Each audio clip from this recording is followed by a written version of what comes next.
예, 안녕하십니까. 저희 지금 학회에 지금 온라인 접해주시고 여기 플로에 계신 한국지구물리물리탐사학회 회원분들, 저는 이번 이 워크숍의 사회를 맡게 된 한국지구물리물리탐사학회 부회장을 맡고 있는 한양대학교의 변준문입니다. 먼저 저희들이 그냥 새벽부터 리허설을 갖다 했는데도 불구하고 약간 갑자기 음향 시스템에 문제가 생겨서 진행이 조금 매끄럽지 못한 점 먼저 사과드립니다. 마치 탐사 나가기 전에 탐사 장비 다 관리하고 나갔는데 막상 현장에서는 탐사 장비가 잘 안 돼서 굉장히 당황하는 그런 경험과 비슷했던 것 같습니다. 오늘 이 워크숍에 대해서 간단하게 그 히스토리를 갖다가 소개시켜드리면, 정부에서는 7월 16일 날 한국판 뉴딜에 대해서 발표를 했습니다. 이미 저희 학회에서는 7월 3일 금요일에 한국주제정연구원과 공동으로 포스트 코로나 시대 한국형 뉴딜 지구물리 탐사의 역할에 의뢰한 제목으로 특별 심포지엄을 갖다가 개최한 바 있습니다. 어떻게 보면 그 뒤로 학회에서는 한국판 뉴딜 대응 TF팀을 갖다 구성을 했고, 오늘의 워크숍은 그 특별 심포지엄에 이어서 두 번째로 12개 기관, 이 한국판 뉴딜을 갖다가 수행하고 계획하고 계신 12개 기관의 책임자분들을 갖다가 모셔서 서로들 그 계획을 들어보고, 그 다음에 이제 우리가 이 안에서 우리 또 회원분들이 무엇을 할 수 있는지 갖다가 알아보는 시간입니다. 먼저 굉장히 바쁘신 와중에도 이렇게 귀한 시간을 내주신 각 기관에서 오신 우리 발제자분들께 학회를 개최해서 감사의 말씀을 올립니다. 그럼 시간이 많이 지나가는 대로 빨리 진행을 하도록 하겠습니다. 우선 첫 번째 발제를 해주실 분은 한국에너지기술평가원의 인적자원실 실장으로 계시는 우리 유영민 실장님께서 한국에너지기술평가원에서의 지금 대응 방안에 대해서 발제해 주시겠습니다. 예, 안녕하십니까. 에너지기술평가원 인적자원실장 유영민입니다. 오늘 초대해 주셔서 감사합니다. 오늘 제가 말씀드릴 내용은 에너지 기술 관점에서 한국형 뉴딜을 어떻게 생각하고 있는지에 대해서 설명드리도록 하겠습니다. 아시다시피 한국형 뉴딜은 친환경 에너지 전환과 데이터 경제를 통한 신산업 육성 및 주력 산업 디지털 전환으로 기후위기와 경제위기를 극복할 수 있는 시대 전환의 가치라고 보고 있습니다. 정부가 에너지 전환을 위해 추진하고 있는 정책 기반은 역시 기술이라 할 수 있겠습니다.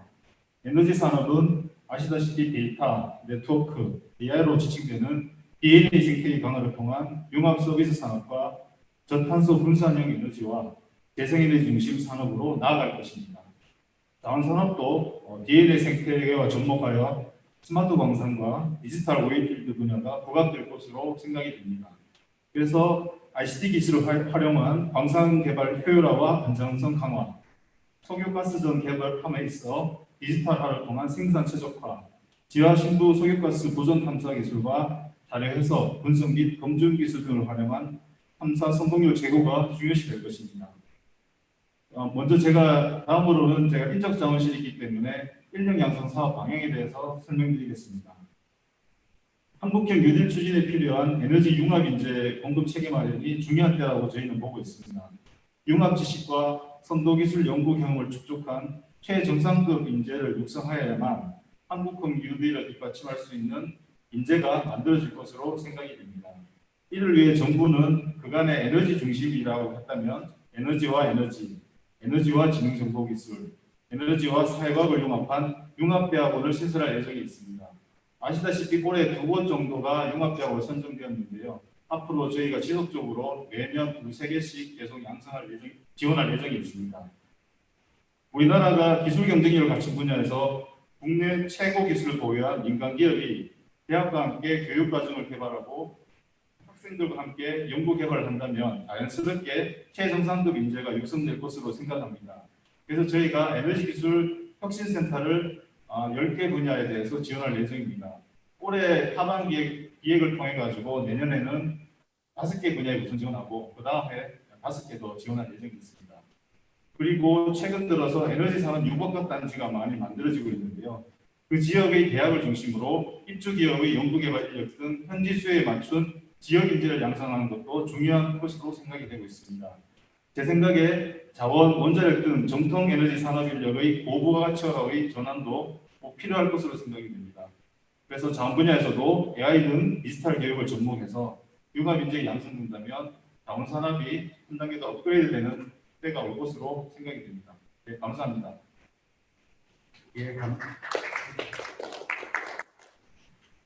감사합니다. 유영애 시장님. 아무래도 한국에너지기술평가원에서 지금 기획하고 있는 R&D라든지 아니면 인력 양성에 대해서 설명을 해주셨습니다.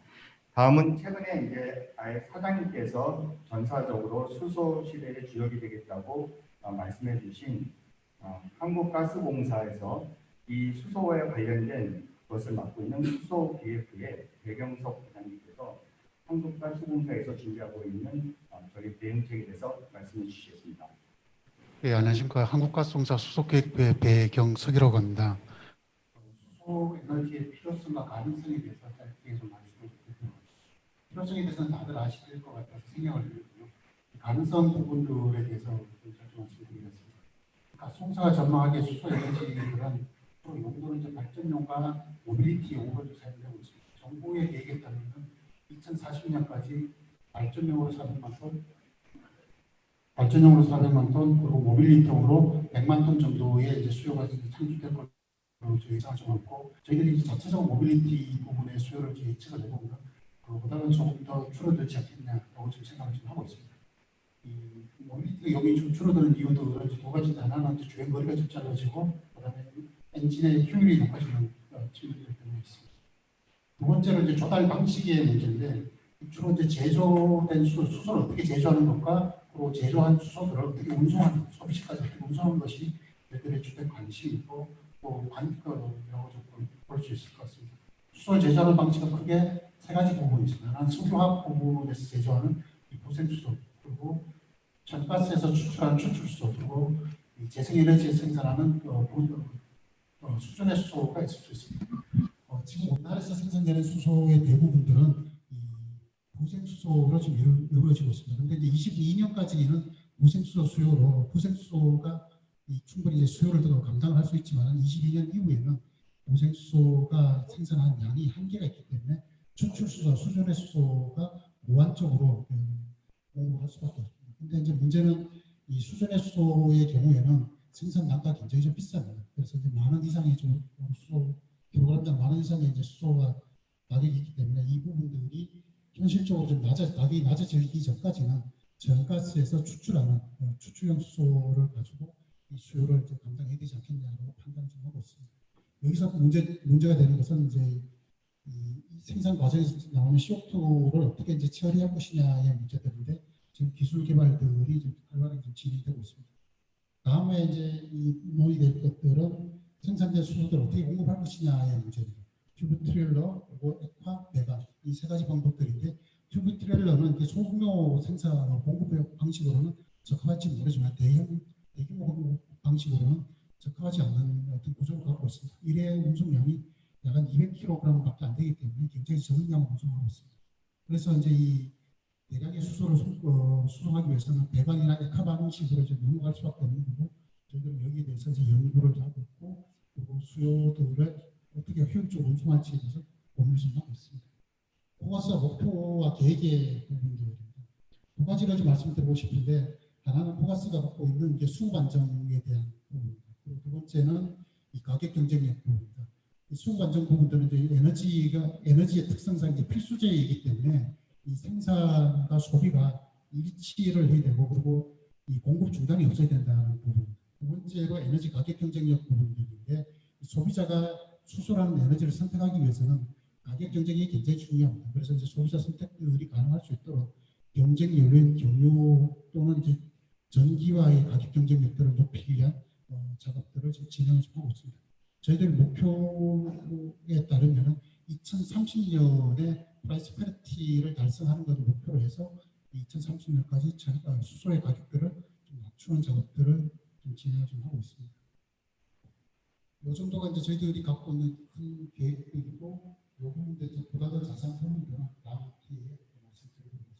고맙습니다. 예, 감사합니다. 배경석 부장님. 저희가 하고 있는 어떻게 보면 천연가스 자체도 중요한 원료로서 당분간 아마 자리매김을 할 것 같습니다. 다음은 이미 부산에서는 많은 것을 하고 있었던 것 같습니다. 부산 산업과학 혁신연구소에서 사업 추진부로 운영하고 계시는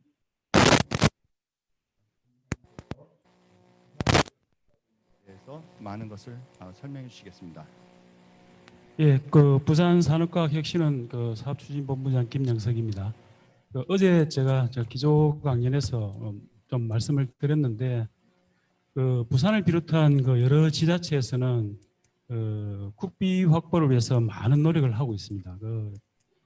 그 국비를 그 가져오는 의미도 있지만 지역에 있는 인재를 유출을 안 시키려고 그 많은 국비를 확보하려고 지금 노력을 하고 있는데, 그 와중에 이제 한국판 뉴딜이 나온 겁니다. 그래서 저희들은 항상 그 준비하고 있던 그 사업들 중에서 한국판 뉴딜에 맞는 사업, 그래서 저희들이 이제 직접적으로 이제 관련이 있는 사업이라고 하면 이제 디지털 뉴딜 분야에서는 이제 저희 부산의 그러한 그 인프라가 전국에서 가장 경쟁력이 있는 의료 쪽의 그러한 그 AI 개발이라든가 의료 그 데이터 그 획득이라든가 그 가공 분석하는 그러한 그 사업 분야를 지금 기획을 하고 있고, 그린 뉴딜 쪽에서는 지금 수소 쪽입니다. 결국 수소 경제로 가기 위한 그 수소 생산, 활용, 이 부산이 한 340만 정도 인구가 되기 때문에 활용 면에서도 유리하고, 그 다음에 항만을 끼고 있어가지고 방금 그 가스공사에서도 말씀드린 것 같이 그 LNG 벙커링에서 나오는 BOG를 가지고 수소를 생산하는 그 계질에서 생산하는 그러한 기술이라든가 또는 해수를 이용한 직접적인 그러한 수준의 기술, 이런 것들을 지금 저희들이 기획을 하고 있고, 또 부산 같은 경우는 지금 산이 있고 강이 있고 바다가 있습니다. 그래서 그 산, 바다, 강에서 많은 그 가능한 재난들이 올 수가 있습니다. 그래서 이 그 한국판 뉴딜이 가장 큰 축의 또 하나인 안전망 강화 부분이 있습니다. 그래서 그런 그 재난 안전 관리를 디지털화하고, 그 기존에 그 부산에는 이러한 그 많은 재난에 대비한 그 중앙 통제 시스템이 있습니다. 그 통제 시스템과 연계해 가지고 그 많은 데이터를 획득하고 그걸로부터 재난을 예측하고 방지하는 그러한 그 사업들을 지금 준비를 하고 있습니다. 그래서 저희 부산의 입장에서는 그 아마 이 정도로 많은 분야에서 인프라도 갖춰져 있고 실증할 수 있는 그런 사이트가 아마 드물다고 생각합니다. 그래서 저희들은 아마 부산을 테스트 베드로 삼아 가지고 그런 이러한 사업들을 수행하는 것에 대해서는 아주 긍정적으로 생각하고 있고, 뭐 모든 부산의 그 지원을 아끼지 않을 것으로 생각을 하고 있습니다. 그리고 물리 탐사 분야 쪽은 제가 알기로는 사실 이 그 한국판 뉴딜 자체가 그 4차 산업혁명 그 툴들을 그 바탕으로 이루어지고 있기 때문에 물리 탐사 분야에서는 과거부터 해왔던 것들입니다. 제가 알기로는 데이터를 획득하고 분석하고, 또 조금 지금하고는 좀 수준이 틀리지만 어떠한 툴을 가지고 그 예측도 하고 하는 시뮬레이션하는 그런 과정들이죠.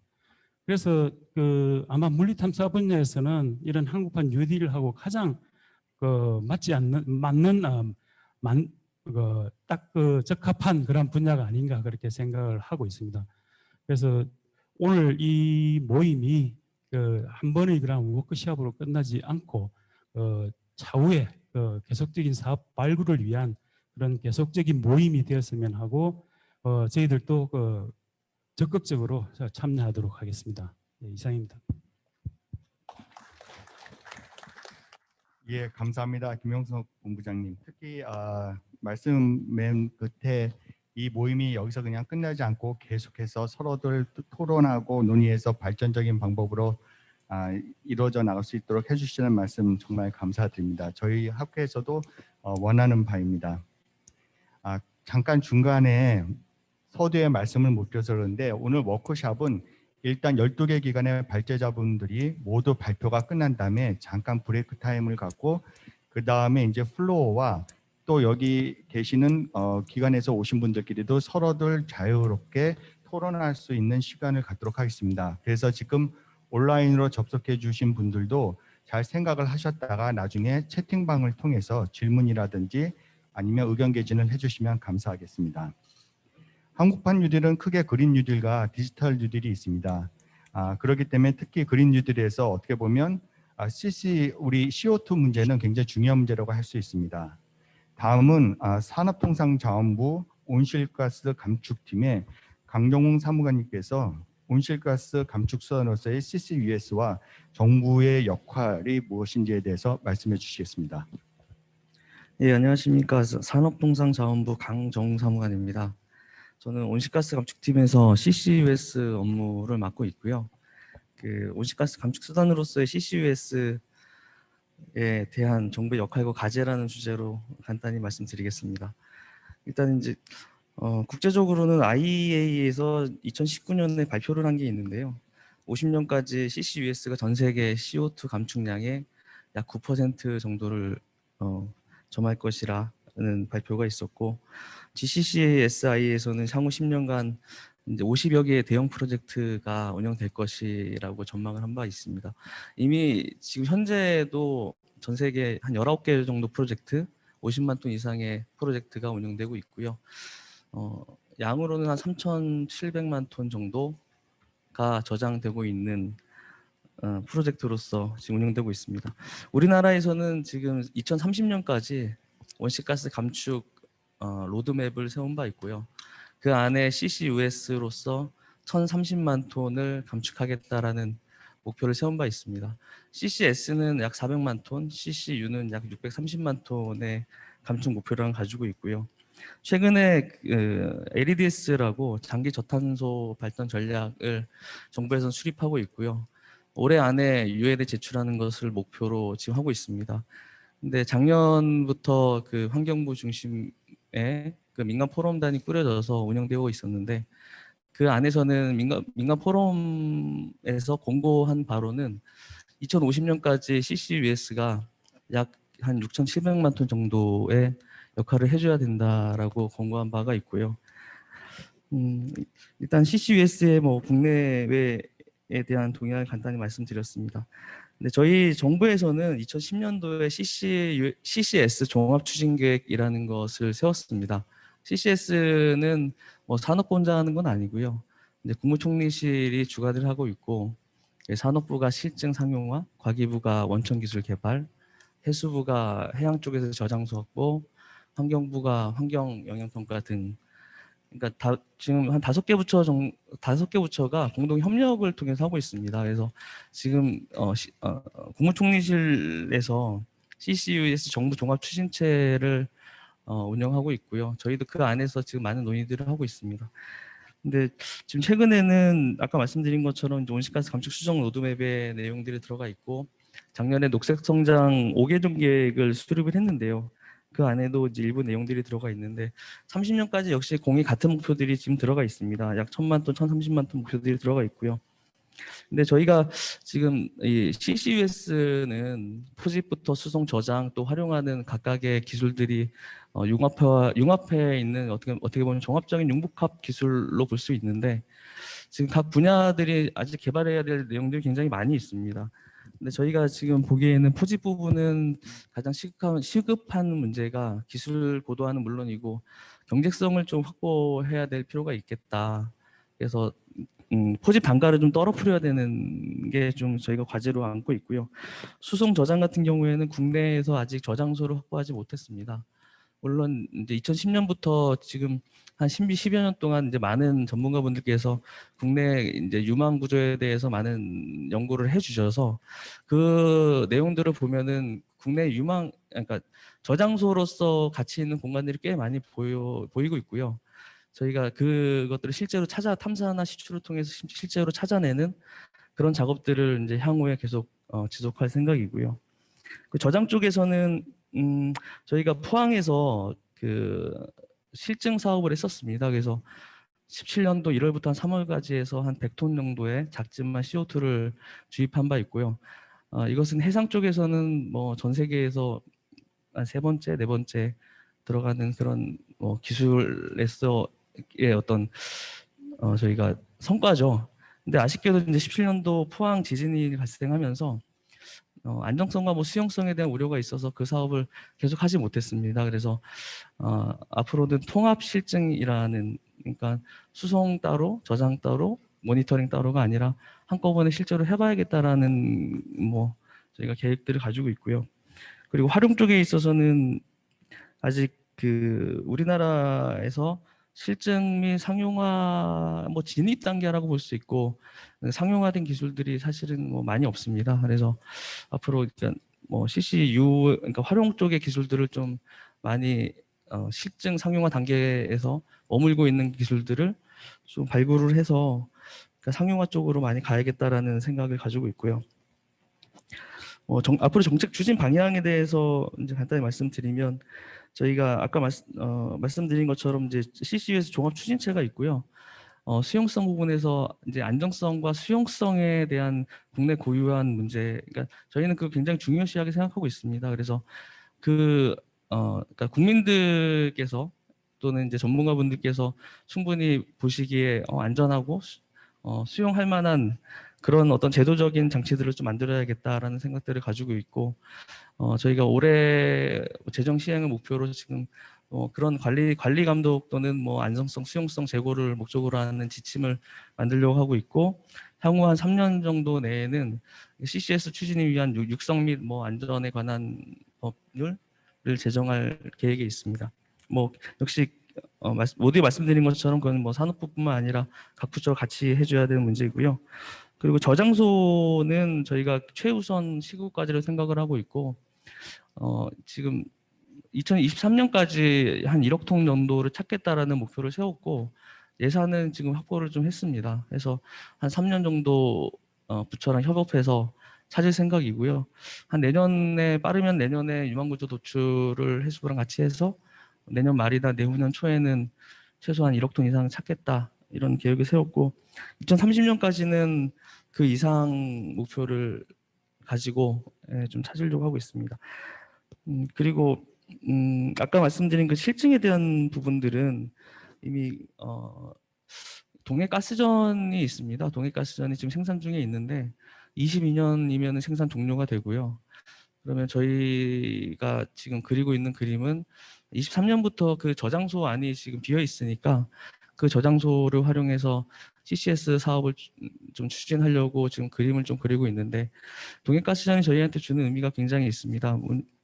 그러니까 가스전 자체가 굉장히 안전한 저장 공간이지 않습니까? 그래서 그리고 한 60km 좀 공해상에 떨어져 있고 그리고 이미 지금 인프라들이 있어서 그것들을 좀 활용하는 계획들을 좀 추진하려고 하고 있고 이미 타당성 조사에 저희가 들어갔고요. 내년 말에 지금 예타를 들어가는 목표로 지금 준비를 하고 있습니다.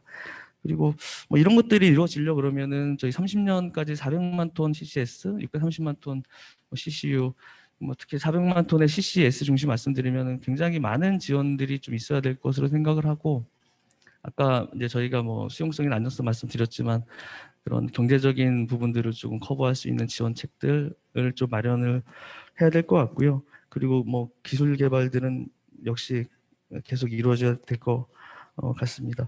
그래서 뭐 각종 인력 양성에 대한 부분들도 그렇고 국제 뭐 기술 협력이나 공동 연구 이런 것들도 같이 좀 준비를 해서 30년 목표 또는 뭐 50년 LEDS 지금 뭐 기후 대응이 계속 이슈들로 가고 있고 지금 우리 한국판 뉴딜도 그런 측면에 있어서 굉장히 중요한 한 축으로 가고 있는 것 같은데요. 그쪽에서 CCS 기술이 좀 역할을 할 수 있도록 잘 지원토록 하겠습니다. 이상입니다. 예, 감사합니다. 강종훈 사무관님. 이미 많은 회원분들이 저희 이 CCS 그러니까 이산탄소 저장 쪽의 부지 조사라든지 아니면 이제 저장 후에 가스 누출에 대한 안전 모니터링 쪽에서 연구를 진행하고 계신 걸로 알고 있는데 앞으로도 많은 활약을 갖다가 기대해 보겠습니다. 다음은 한국광물자원공사에서는 이제 어떻게 보면 미래의 광산 개발에 대해서 준비를 하고 계시는 것 같습니다. 한국광물자원공사 기술연구원의 원장으로 계시는 장명원 원장님께서 말씀해 주시겠습니다.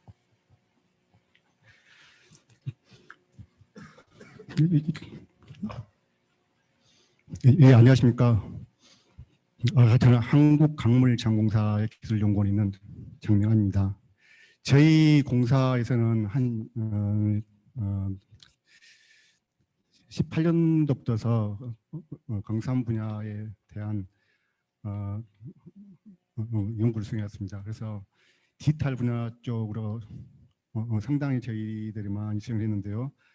첫째로 그 환경이 광산이라는 것은 어떻게 보면은 종합적인 학문입니다. 그래서 거기 보면은 뭐 전기, 전자, 기계, 또 뭐 탐사, 또 뭐 역학, 그러니까 체육학이라든가 굉장히 많은 분야들이 융복합적으로 이렇게 거기 관계를 두고 있는데 근데 현재의 국내 강사 현실은 그 기능 인력들이 노후화되어 있고 또 이제 그 학부생들이란가 젊은 인력들은 또 광산을 기피하는 현상입니다. 그렇다면은 이 광산에서 뭔가가 일하는 방식의 패러다임을 바꾸지 않는 한은 우리나라 광산에 문제가 있겠다. 그래서 이제 저희들이 디지털 분야로 이렇게 기술 개발을 많이 했었습니다. 그리고 또 이제 현재는 18년도부터 저희들이 이제 그 국책과제로 이제 한 64억 정도를 들여가지고 지금 이제 안전 분야 쪽으로도 지금 플랫폼을 지금 완성을 하고 있습니다. 그래서 그것도 올해까지 그 완료가 될 예정입니다. 그래서 저희들이 추구하는 방향은 저희들이 이제 이러한 그 디지털 마이닝에서 이제 디지털 트윈이라든가 또 이제 이러한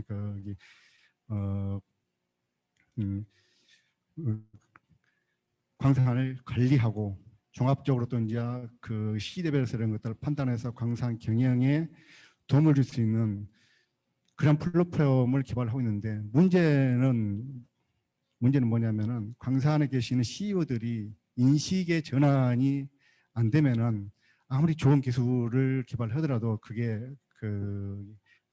어렵더라고요. 그래서 저희들은 또 이제 CEO들한테도 이제 개명을 시키고 그래서 이제 현재로는 국내 광산에 한 10군데 정도는 지금 디지털 마이닝 적용하고 있습니다. 또한 효과들을 보고 있고 그런데 문제는 이제 이런 것들이 계속적으로 이제 지속 가능해야 되는데 그렇다면 또 효과가 나야 되고 그러면은 이러한 효과를 그러면 어떻게 분석할 것이냐 그러면 또 이제 그런 효과들에 대한 것들을 누가 또 판단할 것이냐 그래서 이제 그런 것들 때문에 이제 저희들이 또 이제 공사에서는 또 이제 이쪽 분야의 전문가들이니까 각 분야별로 전문가들을 모아서 또 이제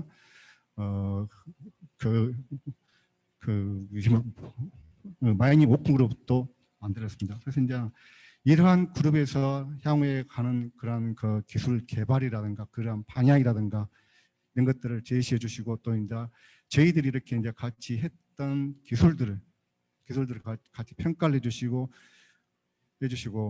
또 이제 그런 것들을 서로 이제 의논하고 이제 하면 될 것 같습니다. 그래서 이제 저는 이 자리가 이제 굉장히 좋은 자리라고 생각합니다. 그래서 이제 1차적으로 이제 저희 공사에서는 저희 공사만 단독적으로 이러한 것들을 기술 개발을 하는 것이 아니고 지금 현재 산학 그리고 관하고 같이 이렇게 엮여 있습니다. 같이요. 그리고 이제 또한 또 문제는 이러한 것들을 개발함으로써 또 이제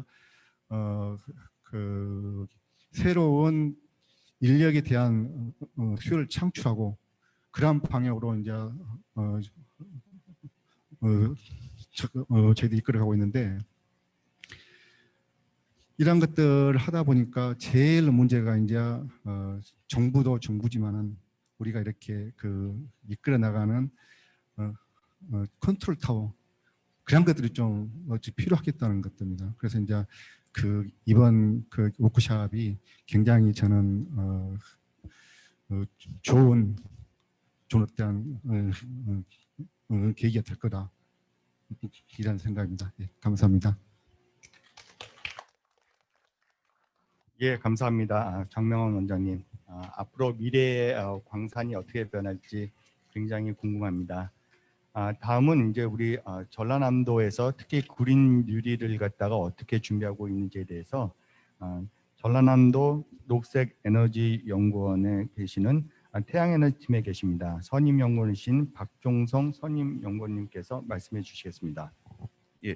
소개 감사드립니다. 저는 전라남도 출연기관인 녹색에너지연구원에서 태양에너지연구실에서 태양에너지를 연구하고 있는 박종성 선임연구원입니다. 오늘은 제가 전라남도를 대표하고 있지는 않지만 전라남도에서 한국판 뉴딜 대응 달성 및 대응을 위해서 어떻게 어떤 대응책을 가지고 있는지, 그리고 저희 연구원에서는 그 달성을 확보하기 위해서 어떤 식으로 지원을 하고 있는지에 대해 말씀드리겠습니다. 녹색에너지연구원은 전라남도 출연기관으로서 지금 신재생 에너지를 전문적으로 연구하고 있는 기관입니다. 기관의 특성에 맞춰서 한국판 뉴딜 중에서도 그린 뉴딜을 중점적으로 추진을 하고 있고요. 전라남도와 함께 전라남도를 도와서 전라남도의 그린 뉴딜 정책을 성공시킬 수 있도록 돕고 있습니다. 전라남도는 보도자료를 통해서 그린 뉴딜 실천을 위해서 정부에 총 12개의 그 대응 사업을 발굴 건의하였고, 그 중에서 이제 크게 4가지 정도로 이제 말씀을 드리면, 첫 번째는 이제 대규모 해상 풍력 발전단지, 그리고 도민과 수익을 공유할 수 있는 도민 발전단지, 세 번째로는 신재생 에너지 100% 활용하는 아리백 산업단지, 마지막으로는 신재생 자립성을 위주로 그린 뉴딜 정책을 추진하려고 하고 있는 걸로 알고 있습니다. 또 저희 연구원에서 특히 이제 저희가 태양 전지 쪽을 연구를 하다 보니까 그린 뉴딜 안에 태양 전지 부분이 일부 포함이 되어 있습니다. 그래서 그린 뉴딜 중 이제 태양광 에너지 연구개발 전략은 크게 이제 3가지로 말씀드릴 수 있는데요. 첫 번째로는 고효율 신시장, 저단가 공정기술 분야, 그리고 두 번째로는 셀 모듈 기업 수요 중심으로 연구개발 제도 개선, 그리고 마지막으로는 기업 공동 활용 연구센터 구축으로 나눌 수 있습니다. 이중 저희 녹색에너지 연구원에서는 이중 이제 신시장 개척을 위한 건물형 BIPV 태양광, 그리고 수상 해상 태양광 및 농업과 병행이 가능한 영농형 태양광 등, 그리고 유해공광을 활용할 수 있는 기술을 다각도로 연구를 하고 있습니다. 그리고 태양광 발전단지의 발전단 예측 및 O&M 유지 보수 기술, 그리고 빅데이터 및 인공지능 등을 결합하는 4차 산업이 융합된 연구를 수행하고 있으며 앞으로 해당 분야를 중점적으로 연구할 계획입니다. 전라남도에 다 아시겠지만 이제 주력 산업이 신재생 에너지다 보니까 그린 뉴딜 실천을 위해서 재생 에너지 확대 보급을 지속적으로 추진하고 있습니다. 이에 따라서 저희 한국지구물리탐사학회에서도 학회 내에서도 전라남도 및 저희 연구원의 그린 뉴딜을 성공적으로 달성할 수 있도록 많은 도움을 주시면 좋을 것 같습니다. 감사합니다. 감사합니다. 박종성 연구원님. 저희들도 물리탐사들이 어떻게 할 수 있는지, 지구물리 물리탐사학회 회원분들이 전라남도의 이런 그린 뉴딜 정책과 관련돼서 무엇을 할 수 있을지에 대해서 많은 고민을 부탁드리겠습니다. 다음은 한국석유공사 기술센터의 권어강 센터장님께서 한국석유공사에서는 어떻게 한국판 뉴딜에 대해서 준비하고 계신지 말씀해 주시겠습니다. 네, 안녕하세요. 한국석유공사 기술센터장 권어강입니다. 우선 이렇게 좋은 자리에 초대해 주셔서 학회 감사드립니다. 석유공사는 뭐 여러분들 잘 아시겠지만 이제 석유나 천연가스를 저희들이 찾아서 그것을 이제 팔아서 돈을 만드는 그런 회사입니다. 뭐 저희들은 한국판 뉴딜, 그린 뉴딜, 디지털 뉴딜을 정부가 발표하기 전부터 저희들은 그쪽 분야의 어떤 사업을 했고요. 저희들 고유의 사업은 이제 석유나 천연가스를 찾아서 땅 속에 있는 에너지를 찾아서 그걸 이제 상용화시키는 건데, 일단 저희들은 한국판 뉴딜 관련해서 업무도 해야 하지만 본연의 업무 또 이제 계속 열심히 추진하고 있습니다. 일단은 저희들이 내년에 동해에 있는 심해에 가스 유망 구조의 탐사 시출 수행할 예정입니다. 일단 여러분 잘 아시겠지만 울산 앞바다에 이제 동해가스전이 2004년부터 이제 생산을 시작해서 내후년 되면 이제 생산이 종료됩니다. 거기에 아까 산업부의 강정훈 사무관님께서 말씀하신 것처럼 각종 시설들이 있는데, 그 시설은 원래대로라면 그걸 철거를 해야 되는데 그 시설 철거를 안 하고 다른 목적으로도 사용할 수 있는 방법이 있습니다. 아까 말씀하신 것처럼 우리 CCS를 위한 프로젝트 사용할 수도 있고 또 CCS와 동시에 저희들이 이제 해상 부유식 풍력 사업에 사용할 수도 있고 또 더 나가서는 그 풍력 발전에서 만드는 전기를 활용한 수전의 어떤 공장을 그 플랫폼 위에다가 설치를 할 수 있는 방법론 좀 다양하게 저희들이 생각하고 있고요. 옛날에는 저희들이 이제 탐사해서 시추해서 국내 대륙붕에서 가스를 찾으면은 그냥 가스를 생산해서 그냥 팔아서 돈 만드는 사업, 단순하게 그렇게 이제 사업 모델을 만들었는데 이제는 석유공사는 좀 다른 모델을 기획하고 있습니다. 예를 들어 갖고 이게 이제 저희들이 가스를 찾으면은 그 가스를 뭐 일부는 팔 수도 있죠. 기존의 전통적인 방법으로 팔 수도 있고, 그다음에 아까 가스공사 팀장님이 말씀하신 것처럼 천연가스를 개질해서 수소로 전환할 수 있습니다. 그래서 좀 고부가가치의 어떤 에너지를 만들어서 저희들이 이제 국가가 추진하고 있는 그린 뉴딜 정책에 기여할 수도 있고요. 근데 이제 문제는 이제 천연가스를 개질을 하면은 CO2가 나옵니다. 이게 이제 사실은 그게 CO2는 저희들한테 감축을 해야 되는 어떤 대상인데 우리가 그린 에너지를 만들면서 또 거기에 온실가스가 나오니까 그걸 어떻게 처리해야 되냐. 근데 이제 다행히 저희들이 그 땅 속에 있는 어떤 부지들, 우리가 소위 얘기하는 저류층, 레저버와 그다음에 대수층 이런 어떤 밀폐된 공간들이 있는데 그런 공간에 다시 이제 CO2를 땅 속에 집어넣으면 이제 그게 CCS 사업이라고 이제 하는데 다시 CO2를 우리가 천연가스를 생산했던 저류층으로 다시 환원시키거나 아니면 인근에 있는 대수층으로 집어넣을 수 있는 방법.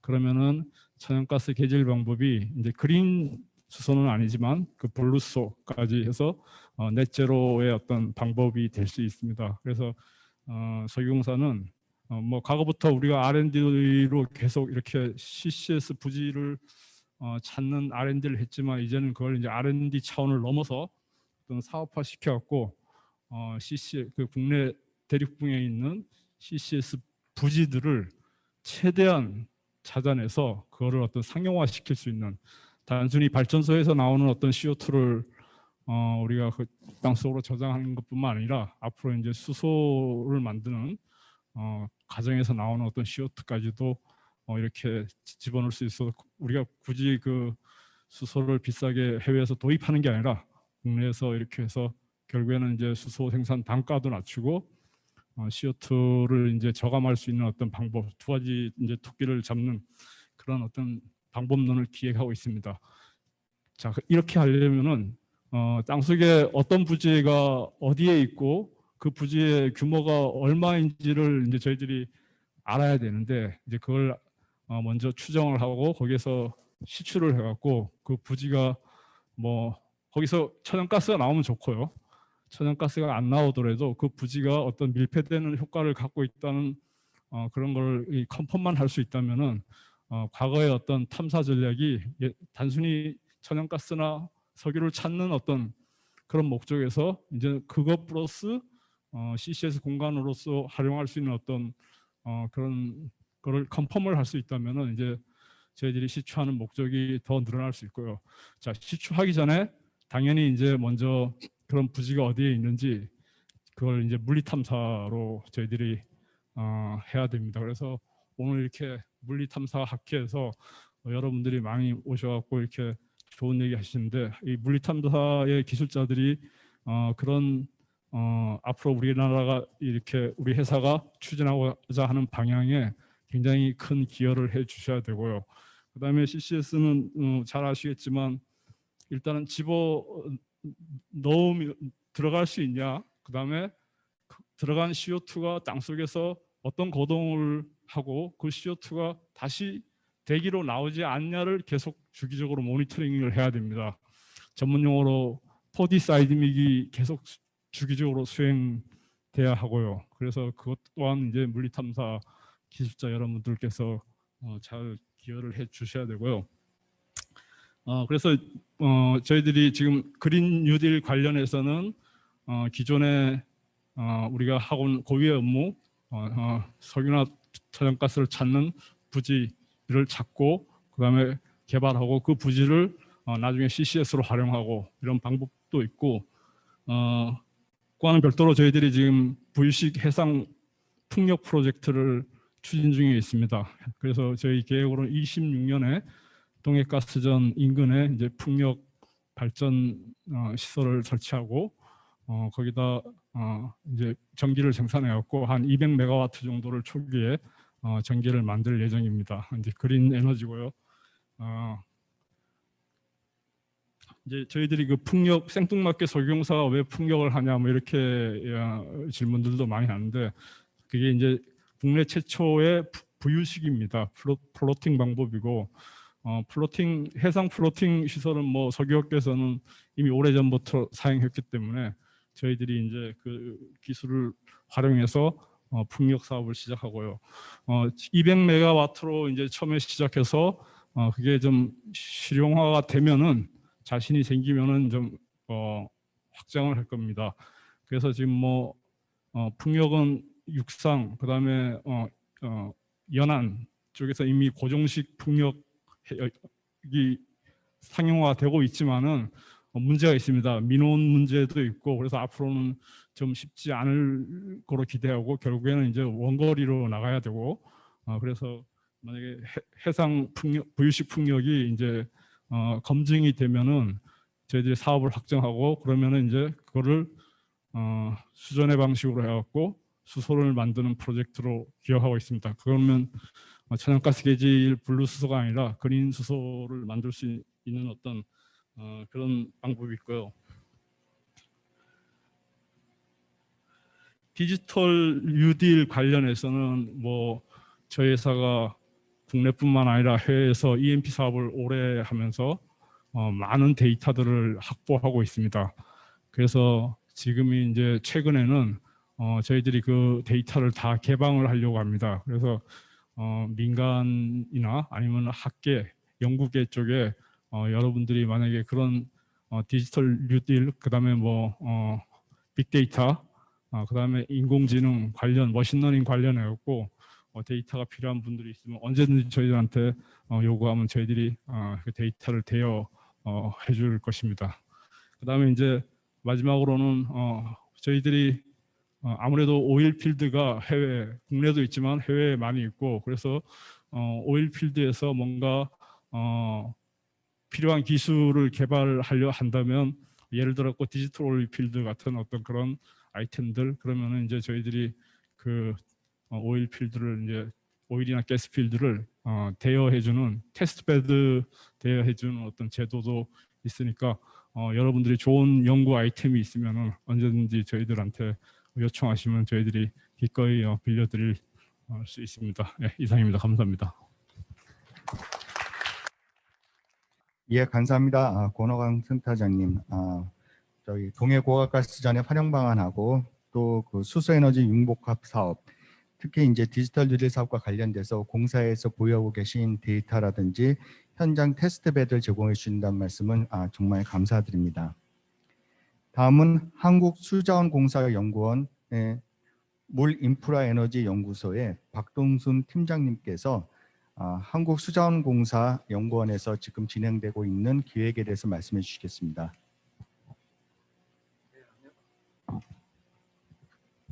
안녕하십니까. K워터 연구원에 근무하는 박동순이라고 합니다. 먼저 이렇게 학회 관계자 여러분들 뵙게 돼서 초청해 주셔서 너무 감사드리고 제가 오늘 말씀드릴 내용은 한국판 뉴딜의 그린 뉴딜 분야에서 스마트댐 안전관리에 대해서 간단하게 말씀을 드리고 그리고 학회 차원에서 저희가 좀 필요한 니즈에 대해서 조금 언급을 하고자 합니다. 참고로 한국수자원공사가 하는 사업 비즈니스 섹터가 우리나라 국가를 대표해서 물 관리를 책임지는 기관이라고 아실 것입니다. 그래서 저희가 대표적으로 댐으로 지칭되는 수자원 사업이 있고 또 수도 분야의 사업이 있습니다. 그리고 많은 분들이 또 모르시는 것 중에 하나가 친수 도시 스마트 시티 사업을 하고 있고요. 그리고 마지막으로 신재생 에너지, 수열이라든지 수상태양광과 관련된 사업들을 하고 있습니다. 저희는 최근에 그 향후 약 5년 동안 그 스마트 댐 안전관리 분야에서 1,061억 원의 국고를 협의 중에 있고, 그리고 지금 국고 100%로 해서 그린 뉴딜 사업으로 스마트 댐 안전관리를 뉴딜 사업에 편입을 했습니다. 상수도 분야도 사업이 있긴 한데요. 그 댐에 초점을 맞춰서 잠깐 소개를 드리면, 저희가 모든 SOC 국가 시설물들 중에서 가장 노후화가 심한 게 댐과 저수지라고 보시면 되겠습니다. 그래서 노후화에 직면해 있고, 또 최근에 올 여름에 수해 피해가 있었지만 상당한 홍수, 기후 변화에 직면해 있는 현실에 있습니다.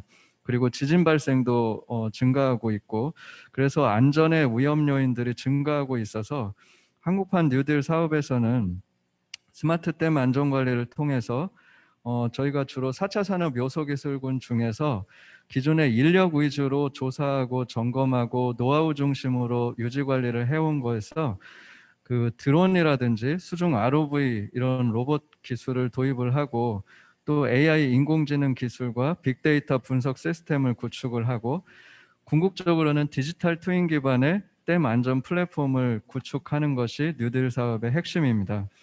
사업 대상은 환경부 부처로 물관리 일원화 이후로 옮겨갔는데, 저희가 37개소 댐을 관리하고 있습니다. 그래서 37개소 댐 전체를 드론 체계, 또 ROV 체계, 디지털 트윈 체계로 가져가려고 하고 있습니다. 실시간 모니터링 기술이 중요한데, 이 중에서 그 GPS 기반의 첨단 장비를 활용해서 스마트 센싱 안전 감시 체계로 전환을 할 거고요. 그다음에 저희가 사실은 이제 드론을 많이 도입을 하고 있는데, 댐 같은 경우는 굉장히 광범위한 영역에 집적된 그런 국가 중요 시설물인데, 드론 기반의 안전 점검을 하기에는 최적의 장소입니다. 그리고 안전관리 플랫폼은 AI와 계측 자료의 빅데이터와 를 활용해서 디지털 트윈 기반으로 플랫폼을 구축을 할 계획으로 있습니다.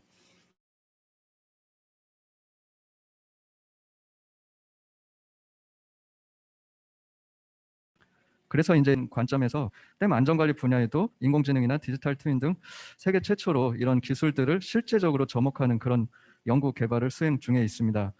결론적으로 우리 그 지구물리 물리탐사 학회에 제가 제언을 드리고 싶은 협업 사안으로 몇 가지를 말씀을 드리면, 저희가 일단 댐이라는 시설물들도 마찬가지고 그 올해 그 하천 제방이 많이 터졌습니다. 그래서 이런 수해 피해에 대해서 사실은 굉장히 물리탐사 기술이 중요하다고 저는 생각을 하고 있습니다.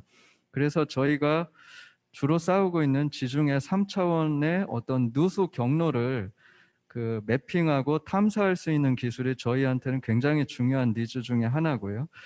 그 다음에 콘크리트 시설물 같은 경우에는 그 지반과 콘크리트 사이에 공동이 있는지, 요즘에 뭐 싱크홀 문제도 있지만 저희 콘크리트 시설물 같은 경우도 내부 공동이라든지 결함을 탐지할 수 있는 물리탐사 기술이 굉장히 중요합니다. 그리고 저희가 드론을 도입하고 있기 때문에 드론 기술이 단순 매핑용에서 조금 벗어나서 자율 임무 비행을 위해서는 이 터레인을 따라서 임무 비행을 자동으로 감응해서 할 수 있는 드론 매핑 현실 모델링 기술이 좀 개발이 필요한 상태입니다.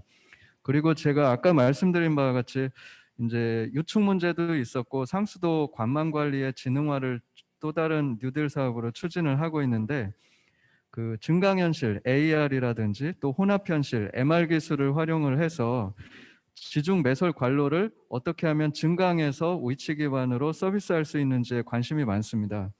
그래서 실질적으로 지하에 뭐 가스 배관도 있지만 수많은 그 배관들이 관로들이 지나가고 있기 때문에 저희 입장에서는 상수 관로로 인한 싱크홀 문제라든지, 그래서 우선적으로 필요한 물리탐사 기술이 수미터 이내 심도에서 지하 매설 관로를 정확하게 탐사할 수 있는 그 고정확도 정밀도의 물리탐사 기술 개발이 상당히 시급한 상태입니다. 그리고 또한 하천 제방이라든지 댐의 스마트 물리탐사 기술을 통해서 노후화돼가는 제체의 어떤 그 물성을 정확하게 추출을 하고 또 건강 상태를 내시경을 집어넣는 것과 같이 좀 파악할 수 있는 건전도 조사 평가 기술이 저희의 니즈라고 볼 수 있겠습니다. 이상 간단하게 저희 사업 소개와 니즈에 대해서 말씀을 드렸습니다. 감사합니다. 예, 감사합니다. 박동순 팀장님. 특히 저희 학계 회원분들로부터 어떤 기술들이 필요한지까지 말씀해 주셔서 감사합니다. 잠깐 다음 진행 전에 말씀을 드리면 지금 혹시 줌으로 접속하신 분들 중에서 어제 학회와 마찬가지로 여기에서 발표하신 내용들이라든지 이런 거는 저희들이 저희 학회 내에서만 하는 걸로 갖다가 전제로 해서 부탁을 드렸기 때문에 이걸 녹화를 하시거나 아니면 이것을 딴 곳에 자료를 배포하시면 안 된다는 걸 갖다가 미리 말씀드리니까 주의해 주시기 바랍니다. 다음은 한국농어촌공사 지하수 지질처 지하수 지질 총괄부 부장이신 김준혜 부장님께서 한국농어촌공사에서 기획하신 데에 대해서 말씀해 주시겠습니다.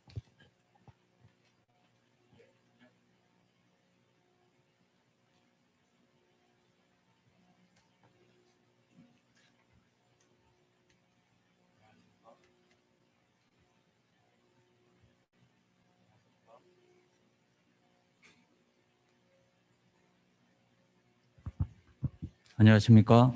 한국농어촌공사 김진회입니다.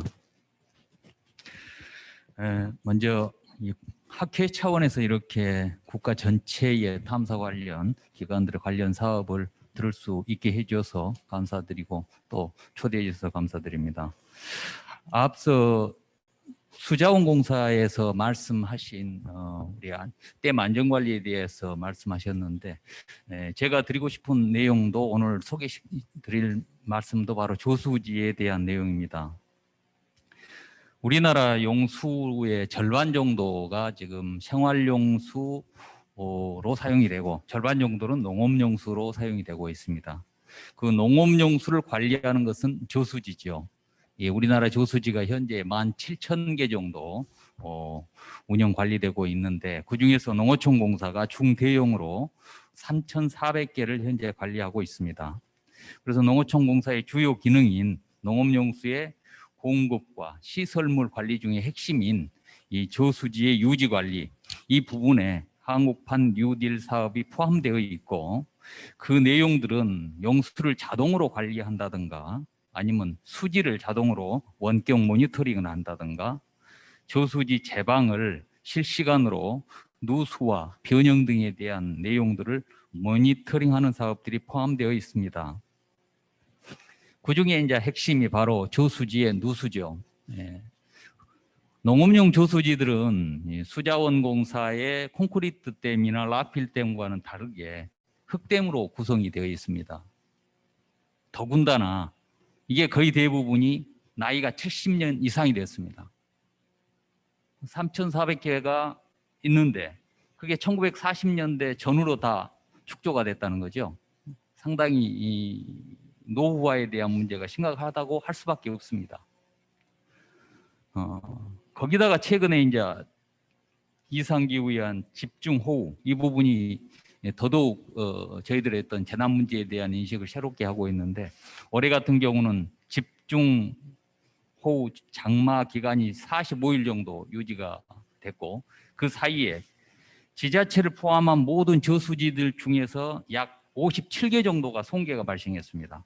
송계라는 것은 저수지 사면이 슬라이딩이 발생을 한다든가 저수지가 아예 붕괴를 한다든가 하는 그런 내용들이었죠. 이런 심각한 상황이 있었기 때문에 지금까지도 쭉 저수지 관리가 중요하다 하고 개척 사업도 시행을 해왔지만은 올해를 기점으로 해가지고 향후에 5년 내지 10년 내에 이 저수지 안전관리를 위한 개척 사업이 아주 중요하게 대두되고 또 실행이 될 것 같습니다. 그리고 현재 올해도 긴급하게 저희 같은 경우는 저수지 사면에 대한 부분에 대해서는 별도의 계획을 세워가지고 136지구에 대해서 12월까지 사면 변이계를 설치를 하고 있는 상황입니다. 이런 부분에서 제가 이제 탐사에 관련된 일을 학회에서 무슨 이야기를 할까 하고 준비를 하는 과정에서 현 시점에서 가장 기술적으로 요구되고 있는 부분들에 대해서 좀 말씀을 드리겠습니다. 앞서 수자원공사에서는 여러 가지 이제 요구 사항이 기술적인 부분에서 니즈가 이런 게 있다 말씀하셨는데, 가령 뭐 지중 탐사, 지중 구조물에 대한 또는 드론 탐사, 또는 매설, 배관에 대한 내용들, 이런 것들을 빨리 탐지하고 정확하게 탐지할 수 있는 고밀도 탐사를 요구를 하셨거든요. 저희들도 다르지 않은데 저희들은 이것과는 좀 궤를 달리하는 부분이 하나가 있습니다. 아까 말씀드렸던 흙댐의 특성상 모든 저수지들이 물로 포화가 되어 있고, 물로 포화가 되어서 시간이 지나면 침출이 일어나고, 침출이 일어나고 시간이 또 지나면 누수가 되고, 누수가 진행이 되면 파이핑이 되고, 파이핑이 진행이 되면 붕괴가 발생을 합니다.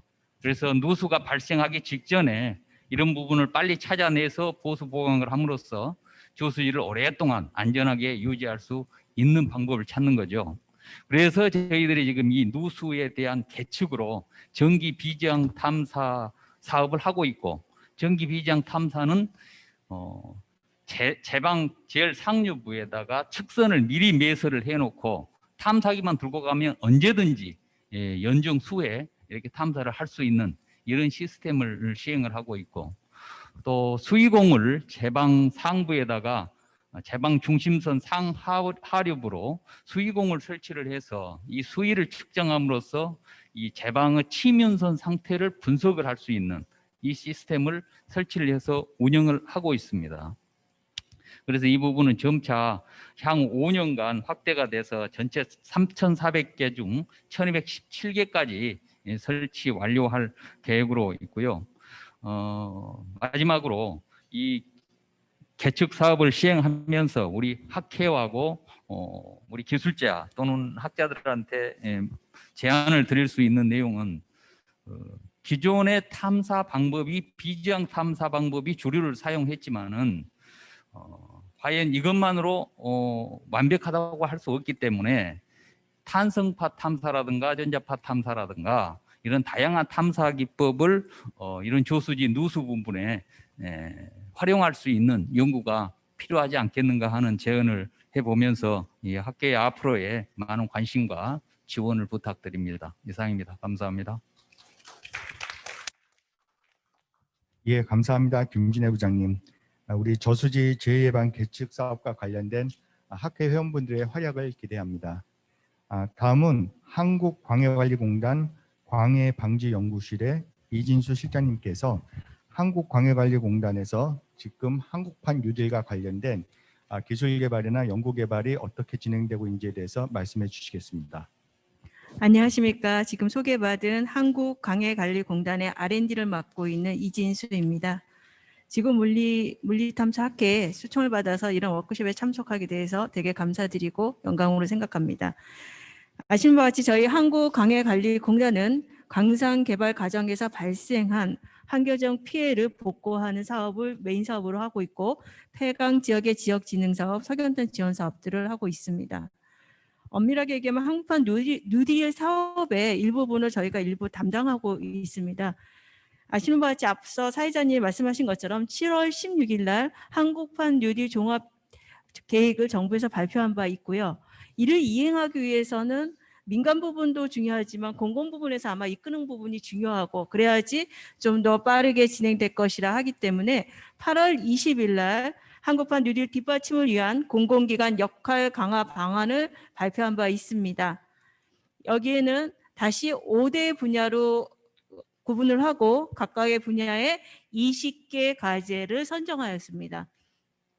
이 과제를 또 이행하기 위해서는 탑다운 방식과 바텀업 방식으로 해서 투 트랙으로 지금 현재 진행하는 것으로 알고 있습니다.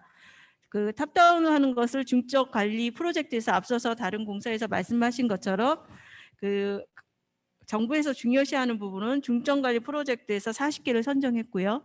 그다음에 자율적인 으로 해서 자율 확산 프로젝트라 해서 137개 플러스 알파의 과제로 진행을 하고자 합니다. 이에 저희 공단에서도 이런 20 카테고리 크게 20가지의 과제를 검토를 다 완료를 했고요. 이 분야 중에서도 2개 대 분야의 중점 추진 과제를 10여 개를 도출한 바 있습니다. 그래서 저는 이제 아무래도 연구소에 포함되어 있다 보니까 제가 말씀드린 큰 트랙 2개에서 기술적인 부분과 사업적인 필요한 부분 2가지로 말씀드리고자 합니다.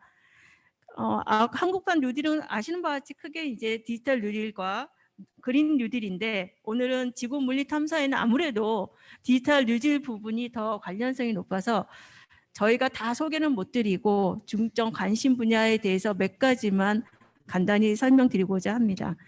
디지털 뉴딜에서의 이제 그 과제 중에서는 디지털 비대면 등 신기술 활용에 의한 공공 서비스 혁신 분야가 있습니다. 거기에 앞서서 그 두 공사에서 말씀하신 부분에 공감대가 같은 부분이 있는데요. 하나는 저희가 그 아까 말씀하신 강산 개발을 해서 발생한 여러 가지 환경 치유 중에서 중요한 게 지반 침하 분야가 있습니다. 그러니까 과거에 지하 공동의 하부에 있는데 그것이 어느 날 갑자기 꺼져버려서 문제가 되기 때문에 이러한 부분에 대한 지하 공동의 3차원을 형성하는 기술을 개발하였습니다. 그래서 원래는 광업 분야에 활용을 하고자 한 기술이었으나 현재는 아시는 바와 같이 도심지 싱크홀, 그다음에 지하 매설물, 해양 구조물, 그다음에 나가서는 군 땅굴 분야까지도 확대 적용하고 있습니다. 앞서서 이제 여러 가지 물리탐사 기술이 지표에서 지하에 있는 형태를 알아보고자 하는 기술들은 많이 있으나 직접적으로 지하 공동을 실측할 수 있는 장비는 국산화된 것이 없습니다. 저희는 한 7, 8년 동안에 많은 투자와 노력을 기울여서 저희는 비어 있거나 또는 물이 차여 있거나 또 영상까지 탑재한 3가지 기능을 동시에 탑재한 그 3차원 형상화 기술을 개발했고요. 우리 강업뿐만 아니라 여러 분야에도 현재 적용하고 거기에 대한 검증까지 완료한 상태입니다. 그래서 앞서 말씀하신 분야들의 다른 민간이든 공공 부분이든 같이 협업해서 활용할 수 있는 부분이 또 크다고 볼 수 있겠습니다. 또 하나는 저희가 이제 공공기관 고유 사업을 비대면이나 디지털 중심으로 전환하는 부분이 있습니다. 이 부분은 아까 얘기한 수자원공사, 농어촌공사 다 같은 의미인 것 같습니다. 물을 관리하는 거고 저희는 강업 개발을 하다 보면 문제가 되는 것이 강업 폐기물, 뭐 강물 찌꺼기가 대량으로 100만 톤 이렇게 막 산 중간에 이렇게 적치되어 있습니다. 그 부분을 현재 저희가 59개를 관리하고 있고요. 이 부분이 이제 브라질 댐에 대해서 그 하부로 유실됐을 때 그 인명 재산 피해가 발생하는 여러 국제적인 사회의 현상을 봤을 것입니다. 그래서 저희는 이러한 59개의 그 강업 폐기물이 적치되어 있는 걸 관리하는 데 있어서 실질적으로 직접 가는 것이 아니라 현재 그 IoT나 ICT를 이용해서 실시간으로 원격 모니터링하는 시스템을 구축하고 있습니다. 앞서 말씀하신 것처럼 그걸 하기 위해서는 내부 변이라든지 사본 변이를 계측할 수 있는 센서 기술을 개발하고 있고요. 그런 시스템을 확대해 나가서 궁극적으로는 통합 관제 시스템을 구축해서 사업 관리에 효율적으로 하는 부분에 기여하고자 하고 있습니다. 그다음에 그린 뉴딜은 조금 이제 분위기를 바꾸면 저희 사업이 에너지 환경 사업을 하다 보니까 이런 사업에서 과거에는 광해 방지 사업이라 해서 환경 복원을 하는 부분으로 이제 치우쳐 있다 보면 꼭 올해가 한국판 뉴딜이 있어서가 아니라 저희가 몇 년 전부터는 폐강 지역 상생형 광해 방지 사업을 추진하고 있습니다. 광해 방지 사업을 하고 사업 완료한 완료지를 다른 종으로 활용하는 부분, 예를 들면 요새 같은 신재생 에너지를 연계하고 있습니다. 태양광 그 에너지 사업을 연계하거나 또는 갱내수를 이용한 수열 에너지 부분까지도 저희가 확대해서 사업을 진행하고 있습니다. 마지막으로 저희가 이제 버려지는 자원들, 아까 얘기한 강업 폐기물 뭐 이런 부분 단어를 썼는데 폐자원을 다시 활용할 수 있는 부분이 굉장히 중요합니다. 그래서 저희는 그 버려지는 웨이스트를 자원으로 원료로 사용할 수 있는 웨이스트 투 머티리얼 사업을 중점적으로 추진하고 있습니다. 그 부분이 하나의 녹색 신사업으로 창출할 수 있고 이러한 산업, 소재 산업이 육성됨으로 해서 일자리 창출까지도 기여할 수 있으리라 봅니다. 이러한 이제 몇 가지 저희가 중점적으로 저희 공단에서 추진한 사업을 말씀드렸고요. 마지막으로 제언할 부분은 지금 다 12분이 모여서 간단하게 말씀하신 것처럼 학계와 공공기관과 또 민간과 다 이런 협력 체계들이 아까 앞서서도 발제해 주신 것처럼 많이 또 겹치는 부분들이 많이 있습니다. 각 기관에서도 열심히 하겠지만 다른 기관 간의 협업을 통해서 시너지 효과가 극대화될 수 있고요. 좀 더 발전적으로 나갈 수 있는 부분이 많이 있다고 봅니다. 따라서 제가 볼 때는 산학연과 물론 지금 산업부에서도 나와주셨기 때문에 더 좋으신 것 같고요. 산학연관 협력 체계를 구축했을 때 이러한 한국판 뉴딜의 혁신적인 성과를 창출할 수 있고 좀 더 그 성과를 조기 달성할 수 있으리라 봅니다.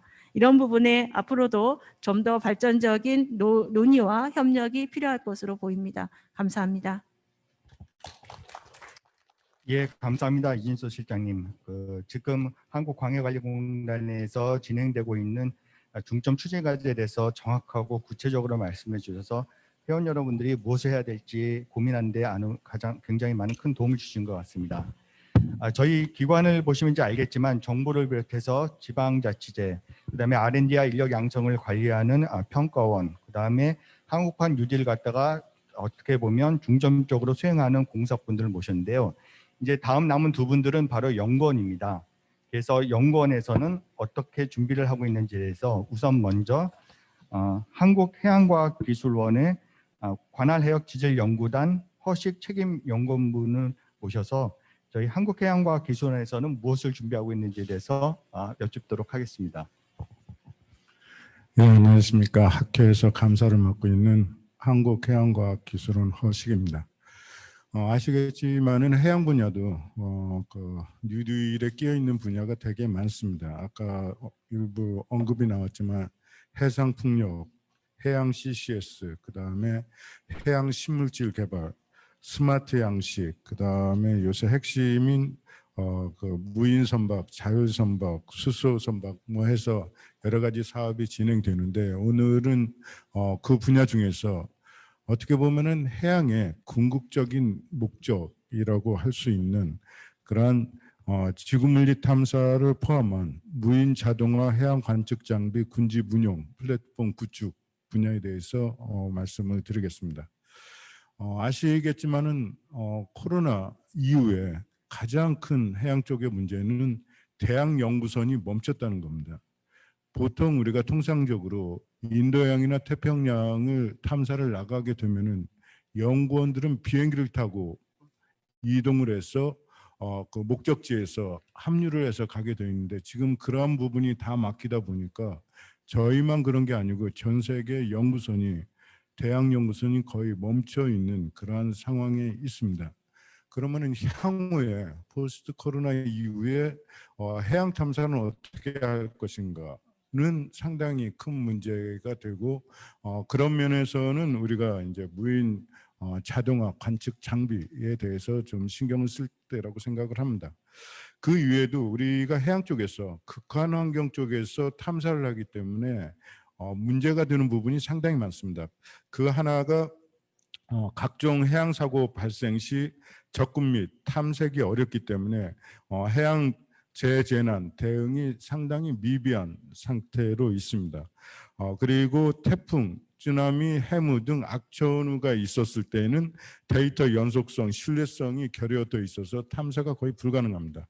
그리고 한반도 주변 해역에서는 뭐 낮은 수심, 복잡한 연안 환경, 양식장, 어업 활동, 그 다음에 강한 조류, 바다 쓰레기 유입 등 여러 가지 문제로 인해서 국내 연안 해양 관측 효율성이 상당히 저하되어 있는 그러한 상태를 보여주고 그 다음에 해양 쪽에서 또 가장 큰 문제 중에 하나인 해양 수중 공간에서의 통신 기술이 미비해 가지고 실시간 해양 감시 및 예측이 현 상태에서는 불가능 그러한 상태입니다. 그러면 이제 궁극적으로 해양에서 이러한 탐사를 어떻게 진행할 것인가 해서 우리가 아까도 말씀드렸지만 궁극적으로 해양에서 우리가 추구하는 부분은 뭐냐면은 현재의 해양 관측 시스템으로는 관측이 불가능한 극한 해양 조건에서 관측 데이터를 실시간으로 획득하기 위해서는 무인 자동화 해양 관측 장비를 동시에 그리고 여러 개를 그리고 여러 종류를 군집으로 운영하는 그런 플랫폼을 개발하는 그러한 운영 기술을 개발해야 될 시점이라고 생각합니다. 이를 위해서는 이제 무인 자동화 해양 관측 시스템 구축에 필요한 자율주행, 해양통신, 센싱 등의 요소 기술 개발을 통한 제4차 산업의 핵심 기술을 확보하는 게 무엇보다 중요하다고 생각하고 차세대 무인 자동화 해양 관측 시스템 활용으로써 해양 관측 비용이 절감되고 위험성이 감소하고 효율성은 크게 증대하리라고 생각합니다.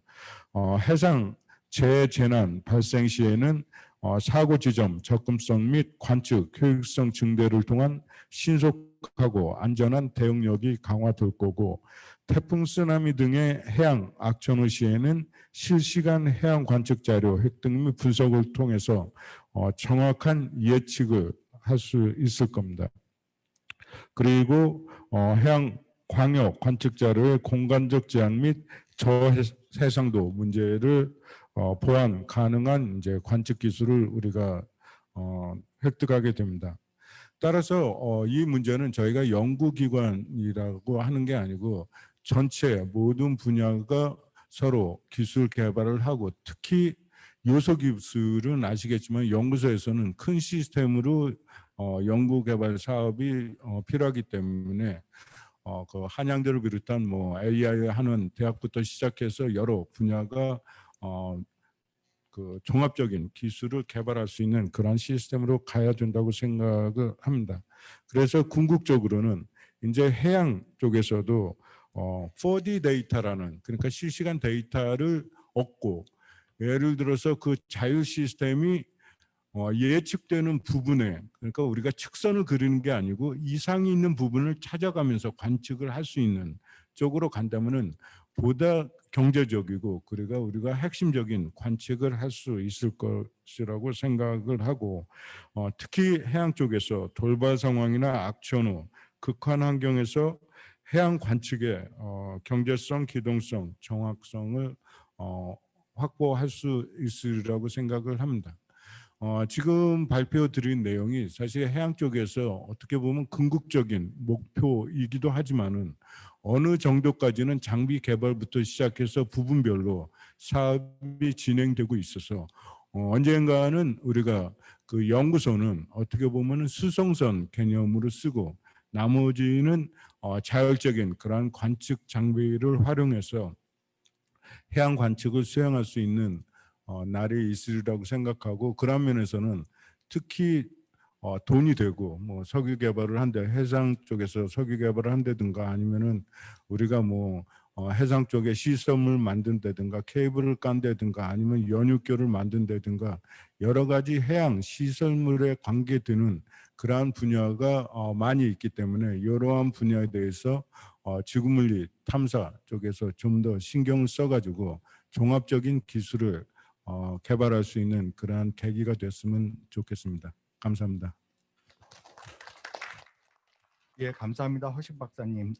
무인 자동화 해양 관측 장비 군집 운영 플랫폼에 대해서 말씀해 주셨습니다. 앞으로도 많은 산하견 간의 협력이 많이 필요할 것 같습니다. 자, 다음으로는 마지막으로 한국지질자원연구원의 자원탐사개발연구센터 조송준 센터장님께서 한국지질자원연구원에서 기획하고 있는 한국판 유대에 대한 대응에 대해서 말씀해 주시겠습니다. 네, 반갑습니다. 혹시 아니요. 저 한국지질자원연구원 자원탐사개발연구센터 맡고 있는 조성준입니다. 뭐 다들 많은 것들을 준비를 하시고 있었잖아요. 근데 실제로는 저희가 이미 에너지 전환이나 또는 디지털 전환을 대비를 하고 있었었죠. 그리고 나오면서 한국판 뉴딜, 디지털 뉴딜, 그린 뉴딜 나오면서 그런 것들이 과연 어디에 속하는지 그러면서 이걸 확대할 수 있는 방안이 뭔지 어떻게 보면 이제 그런 디지털 전환과 에너지 전환이 코로나를 통해 가지고 티핑 포인트를 만나서 굉장히 빨라지는 상황이 되면서 이제 이런 것들을 좀 더 적극적으로 대응해야 된다. 지금 이런 상황이 된 것 같습니다.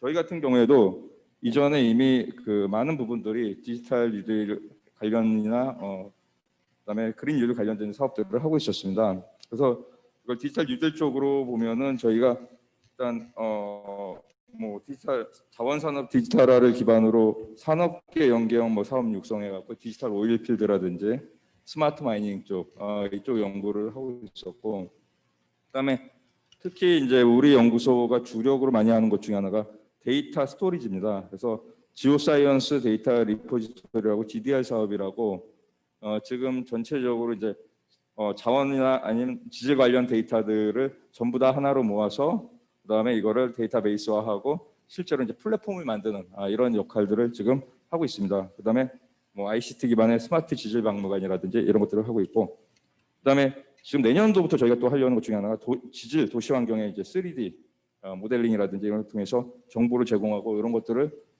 하려고 하고 있습니다. 그다음에 이제 그린 뉴딜하고 관련해 갖고 저희가 이미 탄소 광물화 기술을 이용해 가지고 탄소를 광물화시키는 CO2를 땅속에 묻는 것뿐만 아니라 광물화시키는 이런 기술들을 굉장히 많이 발전시켜서 사업화를 하고 있고, 그다음에 아까 계속 CCS나 CCUS가 나왔는데 저희 연구소에도 이미 CCS 사업단이 있고 그간 지난 포항이라든지 여러 군데에서 많은 사업을 했고, 또 지금도 지금 적합 부지를 찾기 위해서 굉장히 노력을 많이 하고 있습니다. 그리고 제가 이제 주로 하는 부분들은 이제 자원 탐사, 특히 이제 광물 자원 분야인데, 이제 이쪽에서는 저희들은 이제 자원 쪽 관련해서 무엇을 할 수 있을까 했을 때, 저희는 이미 이제 저희가 뭐 애기평 로드맵이나 이런 걸 작성을 했을 때, 자 에너지 전환과 디지털 전환 대응해서 광물을 ESS라 에너지 저장 광물, 저희 이제 리튬이나 흑연 이런 배터리 원료 광물들 그런 것들을 찾는 기술들, 그다음 우리나라에 얼마만큼 있는지 이런 것들을 이미 이제 작년부터 저희가 이제 과제를 수행해서 우리나라 전체 전역에 대해서 탐사를 하고 있고, 그리고 또한 4차 산업혁명 소재 광물이 될 수 있는 뭐 불이라든지 텅스텐, 몰리브덴, 주석 이런 것들을 찾는 것들 기획을 하고 실제로 이제 탐사를 수행하고 있습니다. 그럼 저희가 이제 이런 탐사 기술들을 어떤 걸 이용해서 하느냐 했을 때, 그런 것들이 이제 디지털 뉴딜의 핵심 기술들이 되는 3D 모델링이라든지 드론, IoT, VR, AR 이런 기술들을 이용을 해서 지금 이제 광물을 찾는 이런 역할들을, 이런 기술들을 개발을 해놨습니다.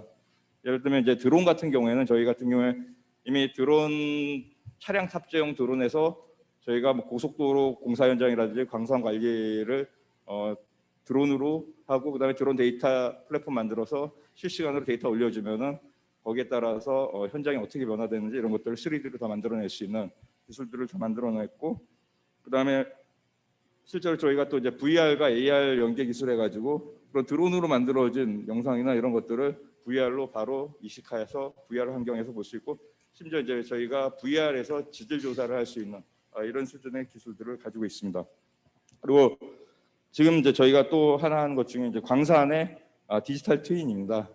지금 뭐 그 광물공사도 디지털 트윈 쪽에 굉장히 관심이 많으신데, 저희도 이제 디지털 트윈이라는 게 이제 기본적으로 땅 속에 우리는 땅하고 관계된 땅 속을 디지털로 만드는데, 실제로 그거는 이제 만들기만 하면 레플리카고, 실제로는 그거를 이용해서 어떤 시뮬레이션이라든지 예측이 가능해야 되고, 또 내지는 그걸 통해서 뭐 오퍼레이션을 하는데 이용돼라든지 이런 식으로 이용이 돼야 진정한 이제 디지털 트윈이 되는 건데, 그래서 지금 저희 같은 경우에는 이제 디지털 레플리카 뭐 이런 수준에서 광산은 다 그렇게 만들어내고, 그 다음에 이제 그거를 어떻게 하면 우리가 어떤 시뮬레이션이나 이런 거에 바로 이용할 수 있을까, 이제 그런 단계로 지금 연구를 하고 있습니다. 그래서 아마 저희가 올해 말에는 아마 디지털 트윈, 그러니까 광산, 저희가 하는 광산의 디지털 트윈 프로토타입을 지금 제작을 하려고 하고 있고, 그러다 보니까 지금 이제 저희가 그런 것들이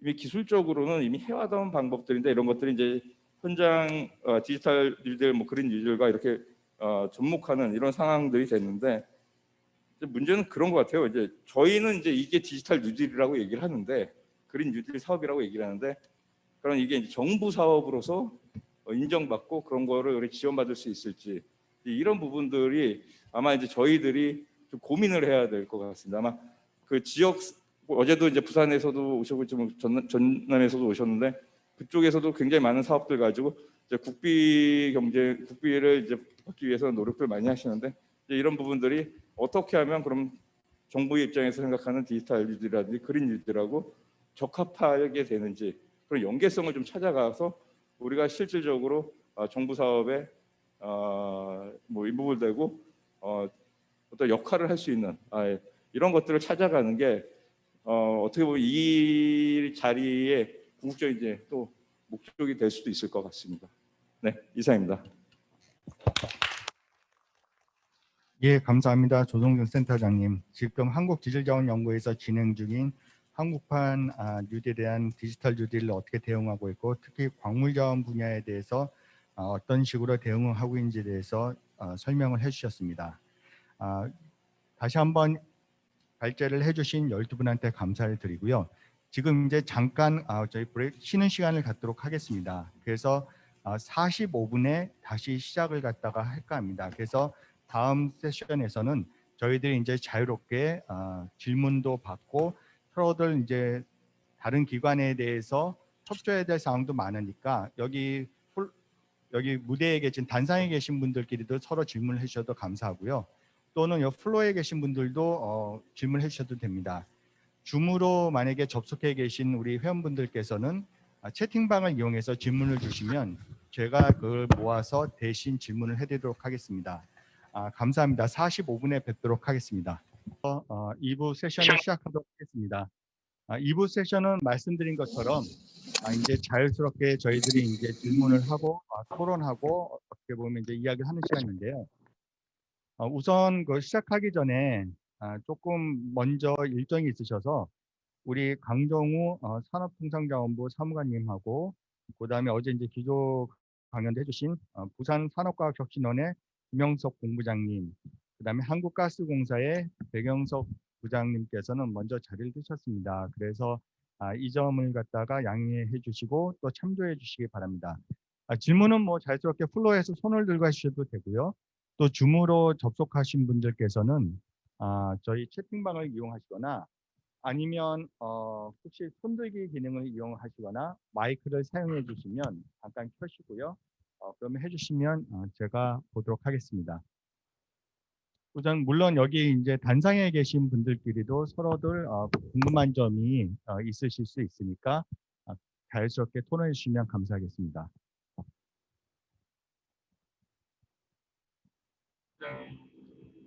예. 우선 회장님. 예.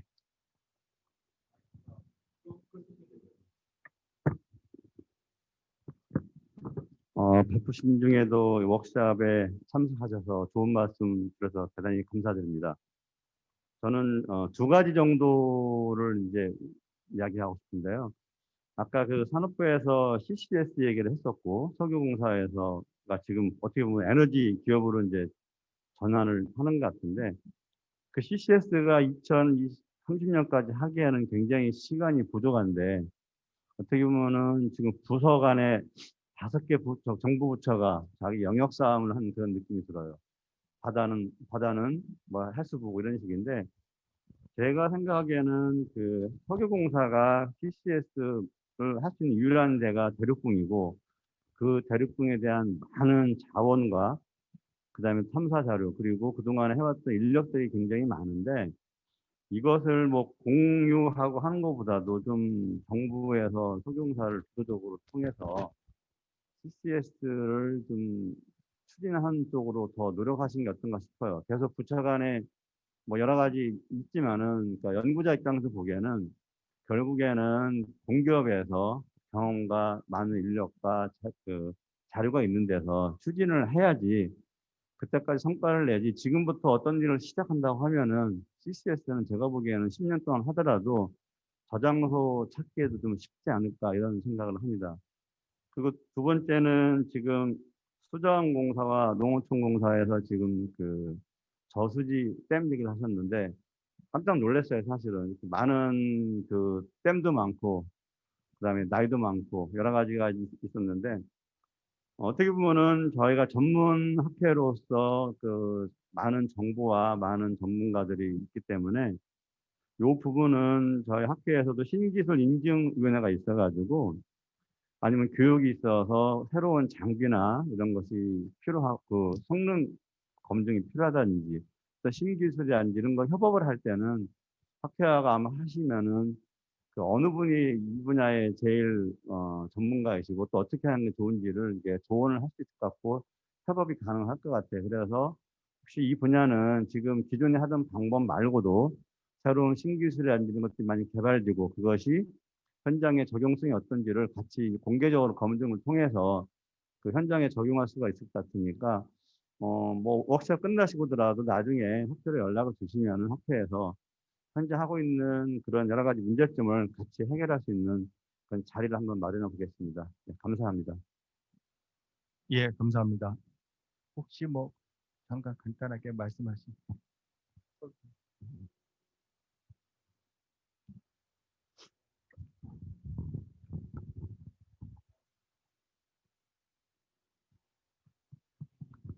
네, 예, 황세호 회장님의 좋은 말씀, 예, 감사합니다.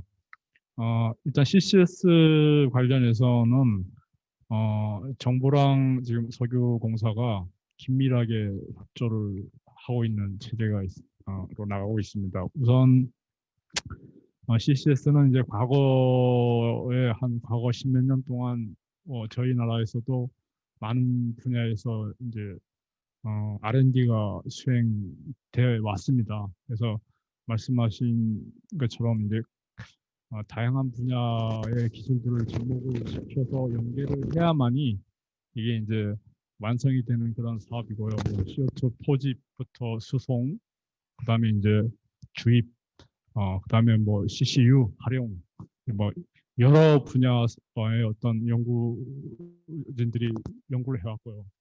좋은 성과를 이제 만들어 왔고 지금은 이제 R&D 수준을 넘어서 저희들이 그 CO2 저감에 대한 어떤 유엔 의무를 지켜야 하는 단계입니다. 그래서 그건 단순히 R&D가 아니라 이제는 프로젝트화를 해야 되고 그 프로젝트에 대한 어떤 기술을 상업용 기술을 확보를 해야 되고 그걸 사업화까지 이제 확장을 해야 되는 어떤 그런 의무를 갖고 있기 때문에 이제는 좀 말씀하신 것처럼 다부처가 굉장히 공조를 해갖고 프로젝트를 진행해야 되고 그 일환으로 이제 내년부터 저희들이 그 다부처 CCS 사업 R&D를 수행을 할 예정입니다. 그래서 지금 세부 기획 단계에 있고 강정훈 사무관이 아까 그걸 주도를 하고 계신데 그래서 그 다부처 사업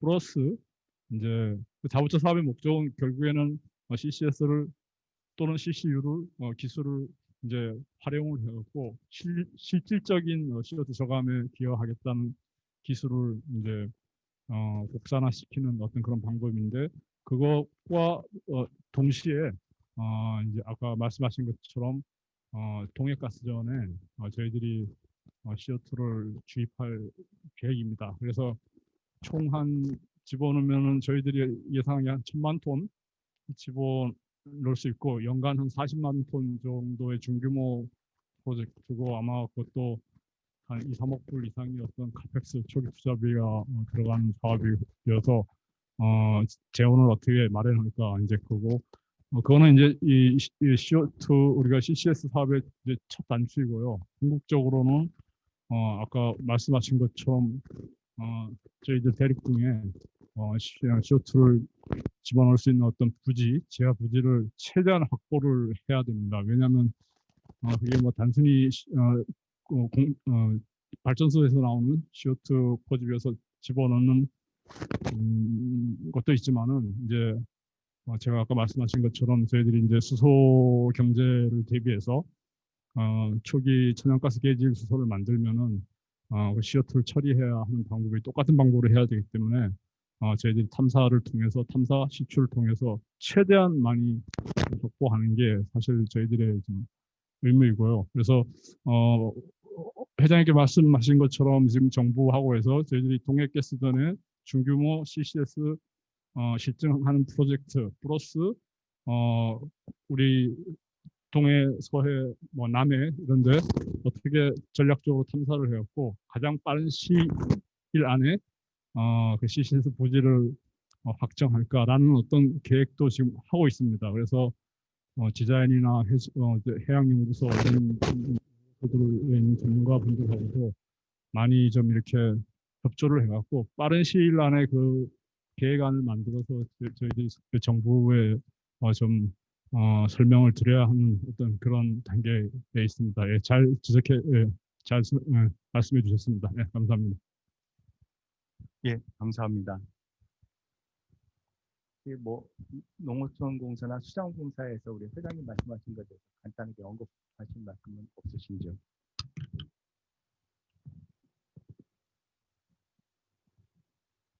또 그러면 네, 그 회장님 말씀하신 거를 100% 공감을 하고 저희가 그 신기술 인증 제도라든지 이런 것들을 100번 활용을 해서 좀 이제 광해관리공단도 아까 말씀하셨고 농어촌공사에서도 말씀하셨는데 저희가 유사한 어떤 그 안전과 관련된 누수 탐사라든지 이런 모니터링 체계에 있어서 상당히 좀 공통 분모가 있는 것 같습니다. 그래서 그런 개별적으로 산발적으로 개발하는 기술에 대해서 학회 차원에서 어떤 신기술에 대한 공론화나 혹은 인증 이런 토의를 통해서 좋은 기술이 조기에 수용이 될 수 있도록 저희도 적극 협조하도록 하겠습니다. 감사합니다. 예, 감사합니다. 우리 한국수자원공사연구원의 우리 박동순 팀장님, 그리고 우리 장명환 원장님께서 잠깐.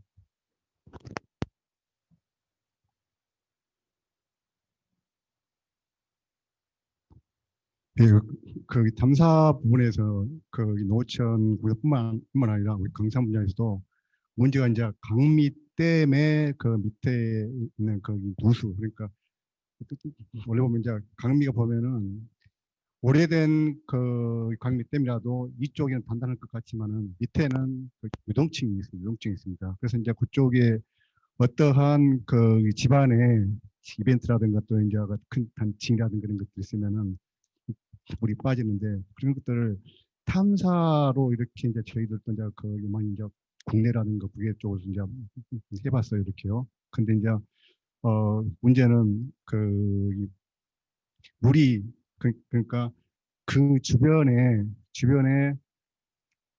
어떤 지하 수대가 이렇게 이제 그 있으면은 그게 이제 그 어느 말로 듣기가 굉장히 어렵다고 그런 것더라고요.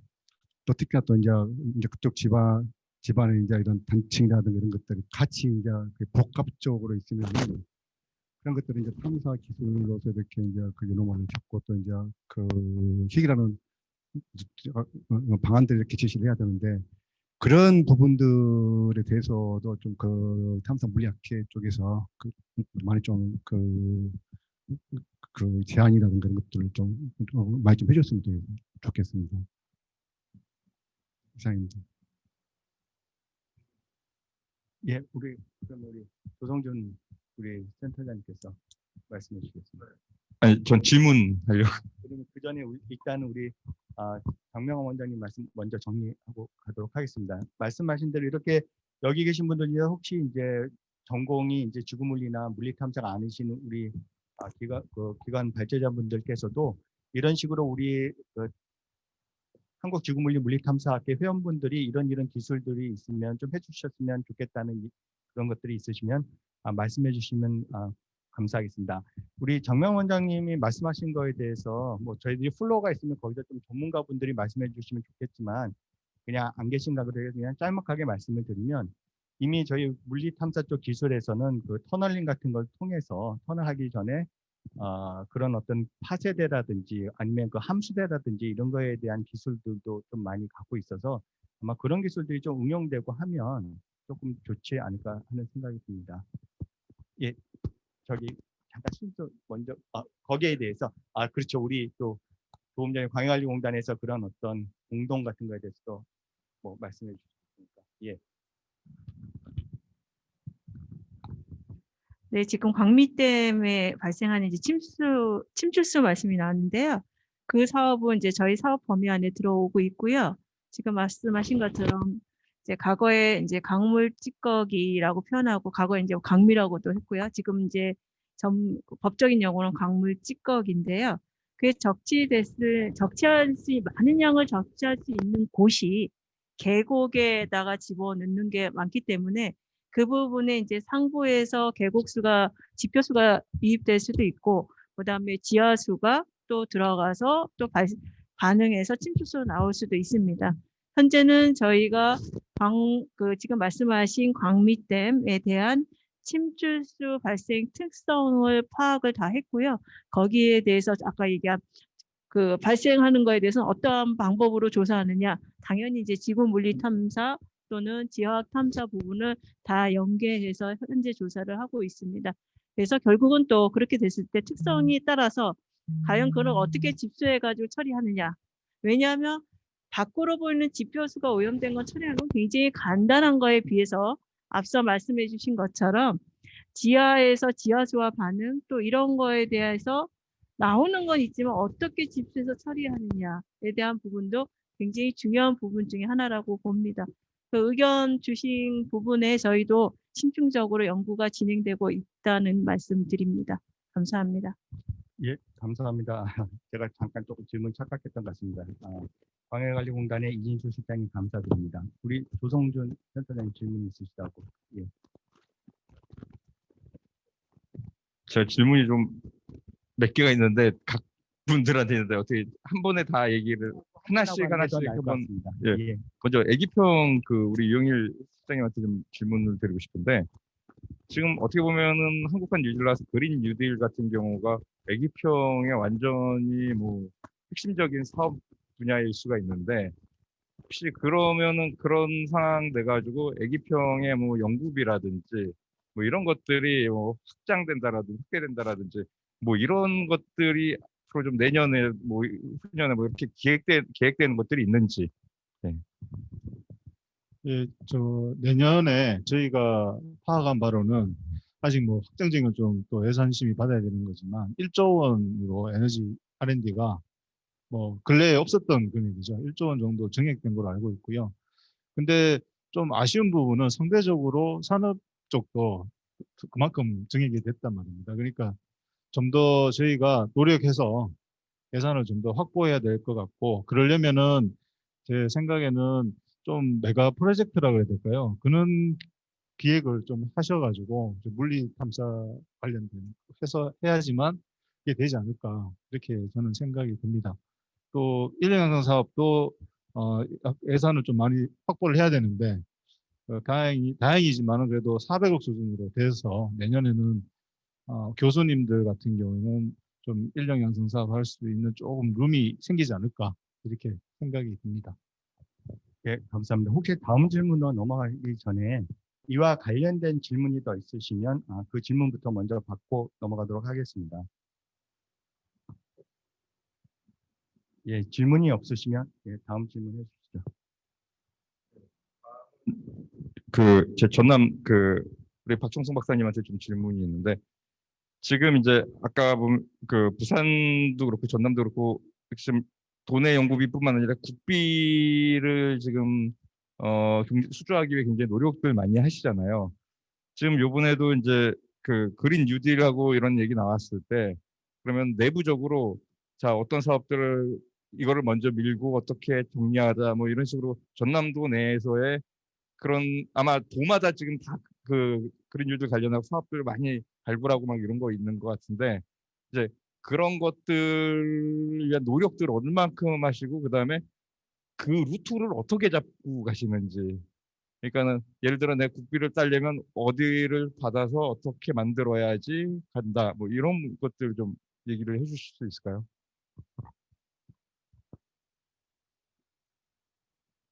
예, 제가 아는 범위 내에서 말씀을 드리면 일단 전남도에서는 중점적으로 대규모 해상 태양광을 지금 계획을 하셔서 산업부랑 기재부랑 협의를 하고 계시는 걸로 알고 있습니다. 네, 그쪽에다 국비를 어느 정도 받아오고 도에서도 이제 매칭을 같이 나가긴 하는데 이제 국비 확보를 하셔야 되기 때문에 이런 것들이랑 또 아리백 산업단지 구축 또 지금 도에서 중점적으로 추진하시려고 하시는 걸로 알고 있고요. 대부분 이제 사업들 저희가 이제 뭐 국고 사업 같은 경우는 뭐 지금 애기평도 계시지만 그런 사업들이 뜨는 사업들은 그냥 들어가는 거고요.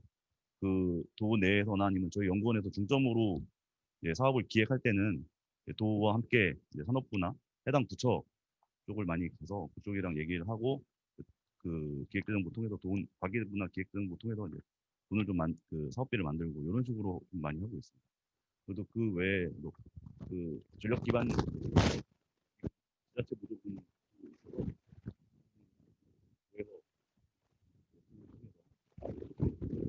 그렇게 좀 진행을 하고 있습니다. 예, 감사합니다. 혹시 이와 관련돼서 그 답변과 관련돼서 질문이 있으시면 먼저 질문을 받고 넘어가도록 하겠습니다. 다시 한번 말씀드리지만 예, 우리 김도현 대표님.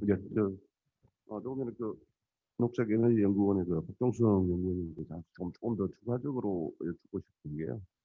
지금 전남도에도 해상풍력이 한 4개 정도 지금 발전허가 받고 진행 중인 걸로 알고 있는데 실제 지금 국내에 해상풍력단지 조성을 하고 있는 게 사실 많이 지연되고 있죠. 서남해 풍력단지 조성할 때도 실제 계획했던 것보다 한 1, 2년 늘어났고요. 그중에서 사실 그렇게 늘어나게 된 이유가 첫 번째 보면 지역 주민이나 어민과의 어떤 마찰, 그다음에 해상 교통 같은 인허가, 사실 이런 부분들이 지금 우리나라 해상 풍력 단지 발전 단지를 조성하는 데 있어서 엄청나게 큰 문제점으로 부각되고 있고요. 그러면 지금 현재 그런 부분들에 대한 해결 방안이 어떻게 지금 모색하고 있는지, 그리고 지금 그린 뉴딜이나 이런 것들을 통해서 실제 우리나라 해상 풍력을 이제 좀 야심차게 추진을 하려고 하는데 과연 그러면 그 추진의 성과물이 과연 어느 정도 몇 년 후쯤 되면 실제 지금 해상 풍력 서남해 풍력 발지 같이 그런 타워가 건립이 될 수 있을지 예상하는 정도, 기간 정도를 좀 말씀해 주시면 조금 좋겠습니다. 예, 우선 이제 주민 수용성 관련해서 말씀을 드리면 이게 저희 태양광을 주로 설치할 때도 같은 문제가 많이 발생을 하거든요. 뭐 발전단지를 만들겠다 그러면 이제 주위의 주민들께서 대부분 반대라는 입장이 많으시는데 해상 풍력도 유사한 게 이런 이제 주민 수용성 문제가 계속 발생하는 걸로 알고 있거든요. 그래서 그 부분들 저희 같은 경우는 일단은 도랑 저희 연구원이랑 같이 뭐 주민 설명회도 많이 하고 있고 그런 식으로 지금 수용성 개선을 계속 하고 있습니다. 아니면 이제 일부 좀 큰 사업 같은 경우는 도민한테 이제 다시 베니핏을 좀 갖고 갈 수 있게 그런 식으로 수용성 개선을 좀 많이 하고 있고요. 해상 풍력 같은 경우는 제가 지금 그 사업을 하고 있지 않아서 정확하게 어떻게 진행되고 있는지는 잘 몰라서 답변을 좀 드리기가 어려울 것 같습니다. 죄송합니다. 예, 감사합니다. 혹시 질문이 없으시면 우리 예.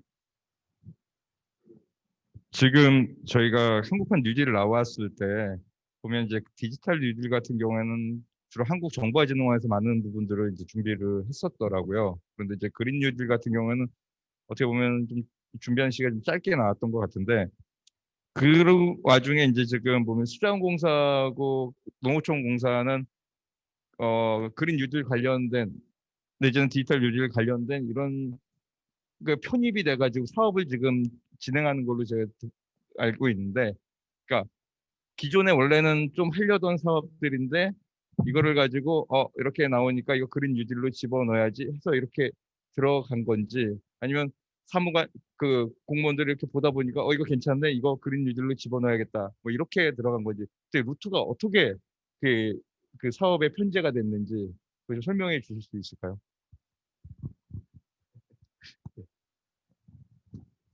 먼저 농어촌공사에서 먼저 답변 드리겠습니다. 죄송합니다. 네, 농어촌공사 같은 경우는 지금 현재 올해 새로 2020년 긴급하게 시행된 제해방 개축 사업이 진행이 되고 있고 또 장기적으로 5년간 약 1,000억 정도를 투자해서 하는 뉴딜 사업이 두 가지가 진행이 되고 있습니다. 이 둘 다 사실은 약 3년 전부터 농식품부에 사업 제안을 해서 계류가 되어 있는 상태였고 그 부분이 농식품부 사무관 담당관들도 이해를 하고 있다가 이번에 이런 식의 사업이 형성이 되니 이 부분에 단기적으로 사업을 투자를 하자라고 반영이 된 거라고 이렇게 이해하시면 될 것 같습니다. 네, 감사합니다. 우리 수장. 네, 그 수자원공사 간단하게 말씀을 드리겠습니다. 사실은 수자원공사는 그 국가 물 관리를 사실상 책임지고 있다 보니까 그 그린 뉴딜하고 디지털 뉴딜에 관련된 사업 영역이 굉장히 많습니다.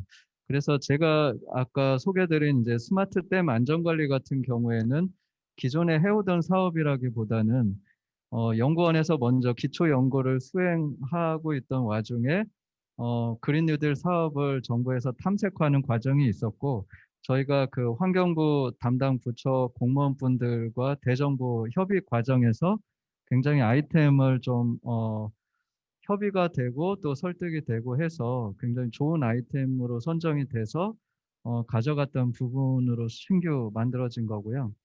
상수도 분야 같은 경우는 저희 비즈니스 섹터에서 굉장히 또 큰 비중을 차지하는데 깔따구 유충 사태 아시겠지만 이제 저희 공사가 직접적으로 관여된 건 아니지만 앞서서 기술을 개발해야 되는 책무도 있었고 기존의 어떤 정수 처리나 그 관망 관리를 지능화하는 그런 요소 기술들이 추진이 되고 있었는데 그런 것들이 이제 자연스럽게 그 뉴딜 사업에 편입이 됐다고 보시면 될 것 같고 그리고 저희가 이제 LH공사에서 스마트시티 사업을 세종시에 시범도시를 만들 예정인데 저희 공사에서는 또 부산에 에코델타시티 사업 중에 스마트시티 그 단지가 있습니다. 그래서 그 사업을 또 저희가 시행 주체다 보니까 스마트시티 사업도 자연스럽게 그 도시 부분의 뉴딜 사업으로 편입이 돼 있는 상태고 지금 저희가 또 저희 연구소에서는 그 수열하고 수상 태양광 에너지 사업이 있는데 그 수열하고 수상 태양광 에너지 사업이 또 아시다시피 대거 뉴딜 사업으로 편입이 되고 있는 그런 와중입니다. 그래서 전방위적으로 저희 신임 CEO께서 그 어떻게 보면 물리탐사 학회하고도 좀 연계가 될 수 있는 학문 분야이긴 한데 디지털 트랜스포메이션에 대해서 전방위적으로 플랫폼 기업으로 나아가고자 하는 비전을 갖고 계셔서 사장님 새로 취임하시고 대정부 교섭이라든지 또 민간과의 협력 분야에 있어서 굉장히 이제 그런 박차를 가하고 있는 그런 형국이 되겠습니다. 감사합니다. 예, 저도 잠깐 거기에 따라서 좀 질문을 드리고 싶은 게 어떻게 보면 스마트 시티 쪽을 갖다 이제 우리 수자원공사에서 하신다고 해서 물론 이제 스마트 시티라는 게 여러 분야가 다 들어가다 보니까 이제 하시는데 주로 그 스마트 시티 안에서도 어떤 부분에 대해서 조금 생각을 하고 계신지 좀 구체적으로 말씀해 주실 수 있으신지요? 사실 스마트 시티는 굉장히 광범위한 그 광역적인 의미를 가지고 있다고 생각을 하고 있습니다. 그래서 사실은 수자원공사가 어떤 그 발주처로서 시행 주체이기 때문에 광의적인 의미에서 지금 이 자리에 계신 분들이 상상할 수 있는 거의 모든 4차 산업 관련 기술들이 들어간다고 보시면 될 것 같고요. 그 중에 하나는 이제 도시의 어떤 치안이라든지 안전과 관련된 재난안전 기능, 그리고 또 하나는 헬스케어를 자율화하고 자동화하는 것, 그리고 이제 모빌리티 부분도 들어갈 수가 있고, 그리고 도시 전체를 계획도시이기 때문에 증강현실, 가상현실, 어떤 그 혼합현실 기반으로 서비스를 하는 플랫폼을 구축하는 거라든지 그런 이제 저희가 부산 같은 경우는 그 특히 낙동강을 끼고 있기 때문에 친수 하천의 어떤 도시로서 또 에너지 넷제로 개념도 들어가고 정수 처리라든지 어떤 수환경에 대해서 그리고 교통에 대해서 인프라 안전에 대해서 사실상 거의 대부분의 개념들이 보편적으로 들어간다고 보시는 게 맞을 것 같고요. 세부 요소 기술들은 그 해당 항목별로 또 그 관할 그 컨소시엄이나 기관별로 또 구축을 하게 그렇게 되겠습니다. 예, 감사합니다. 우리 노동준 우리 박사님도 혹시 질문이 있으신가요? 네. 그러면 혹시 또 플로어나 아니면 우리 그 줌으로 접속해 계신 분들 중에서 질문이 있으시면 질문을 갖다 해주시기 바랍니다. 저희 시간이 이제 12시 반까지이기 때문에 지금 질문이 혹시 궁금한 점이 있으시면 이런 기회가 거의 흔치 않기 때문에 과감하게 질문을 갖다 해주시면 감사하겠습니다. 예, 우리 김현도 대표님. 예. 예, 그 허식 박사님한테 여쭤보고 싶은 게요. 지금 우리 해양 군집이나 해양 실제적으로 해양 탐사의 새로운 어떤 방향을 제시해주고 계신데 이게 정부와의 교감도 좀 있었던 건지 아니면 어떤 이런 방향성이 실제 해수부나 아니면 뭐 산자부 같은 쪽에서 요런 우리 해양 탐사의 새로운 어떤 로드맵 이걸 하는데 교감이 좀 어느까지 진행되고 있는지 그거 좀 여쭤보고 싶습니다. 다른 분야는 사실 뉴딜 쪽에 이렇게 쉽게 아까 수자원공사도 그렇고 농어촌공사도 그렇고 쉽게 들어가는데 해양 분야는 생각보다 상당히 장기적으로 진행이 되기 때문에 갑자기 들어가지는 못하고 있는 것 같아요. 그리고 눈에 딱 보이죠. 오히려 생각보다 뭐 스마트 양식장 그런 거는 대국민 서비스니까 먹히는데 예를 들어서 탐사 분야나 그쪽은 장기적인 R&D 분야라 힘들 것 같고 그 다음에 이제 그거는 정부의 실책이지만 우리가 제일 우려하는 건 뭐냐면은 이상하게 뭐 공무원 쪽이 다 그렇다고 얘기하면 뭐는데 해수부 같은 쪽에 하드웨어 쪽에 상당히 관심이 많아요. 그래서 우리 생각에 만약 그 글라이더나 어떤 해양 장비를 개발을 한다고 하면은 과연 그게 국내 시장하고 해외에서 먹히겠냐 하면은 저희는 아니라고 생각을 해요.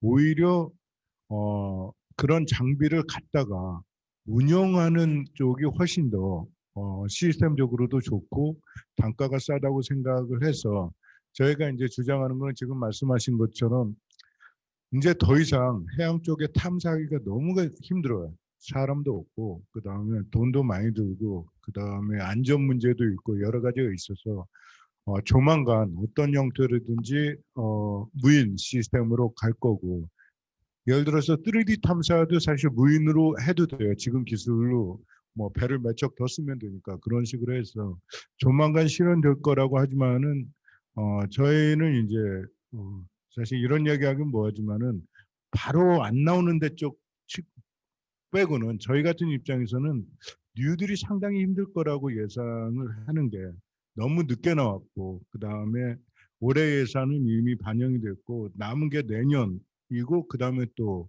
어떤 형태로든지 정권이 바뀌면은 R&D 분야는 분명히 바뀔 거라고 생각을 해서 저희 쪽에서는 물론 내라고 하니까 다 냈는데 어떻게 보면 기존에 있는 사업을 낸 형태로 지금 되어 있고 그 중에서 새로 채택되고 그렇게 되지는 않을 것 같아요. 그냥 기존 사업을 밀어주고 대신에 이제 아까 얘기했지만은 무인 탐사 장비라는 그런 개념보다는 자율 선박이나 그쪽에서 R&D 개발이 되기 때문에 그쪽에서 파생돼서 나오는 그러한 기술들을 가지고 무인으로 가는 쪽으로 저희는 생각을 하고 있습니다. 예, 감사합니다. 혹시 뭐 또 다른 질문 없으신지요?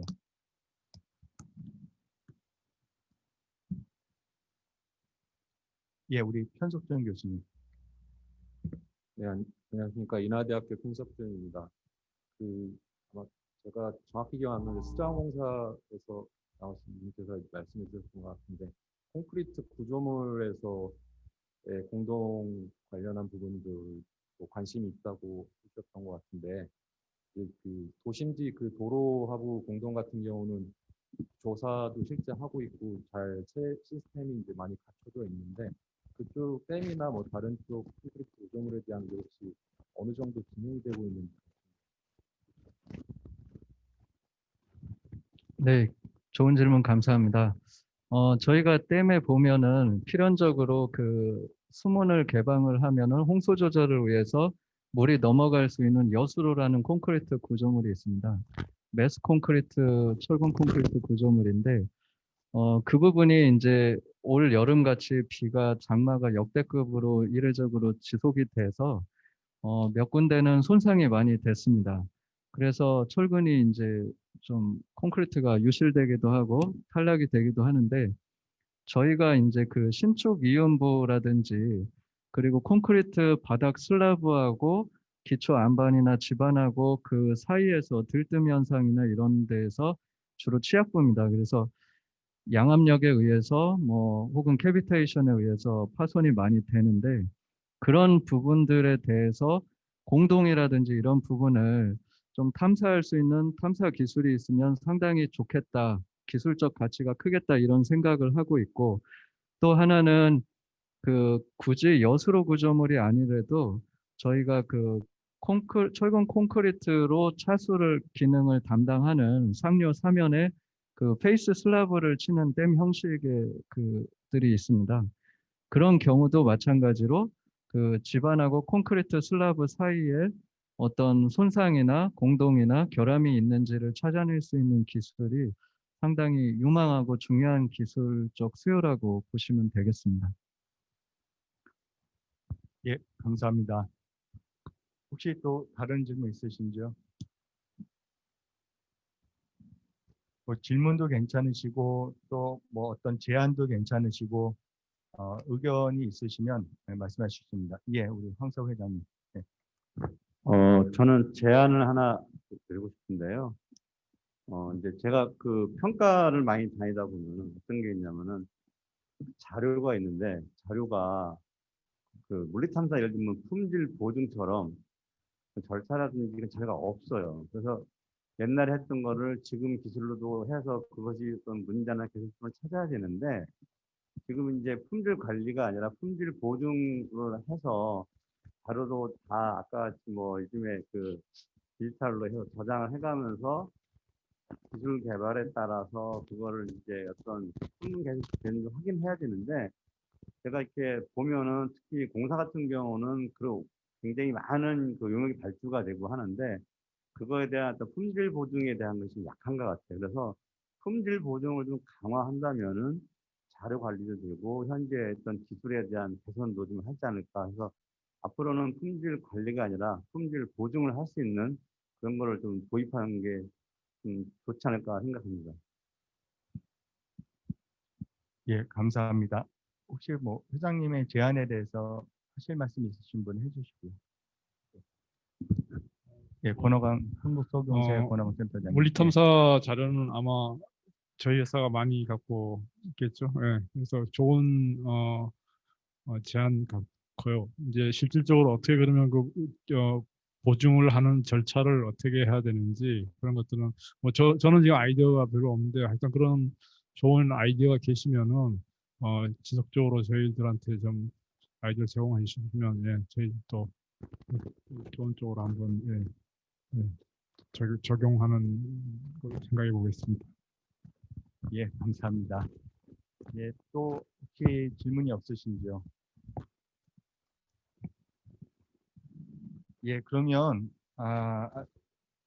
혹시 마지막으로 여기 플로에서는 이제 질문이 없으신 것 같고 지금 줌으로 접속하신 분들 중에서 질문이 없으십니까? 없으면 진짜 다시 한번 이렇게 귀한 시간을 내주신 우리 12분께 감사를 드리고요. 이것으로써 저희들이 그 학회에서 준비한 한국판 뉴딜 그리고 지구물리 탐사 분야 대응 전략 워크숍을 갖다가 끝내도록 하겠습니다. 감사합니다. 마지막 사진 한번 찍고 여기서. 네네. 예. 예. 그리고 1시부터 다시 일반 세션이 시작이 되니까 회원분들께서는 식사하시고 그 다음에 1시에 다시 줌에 접속해 주시기 바랍니다. 감사합니다.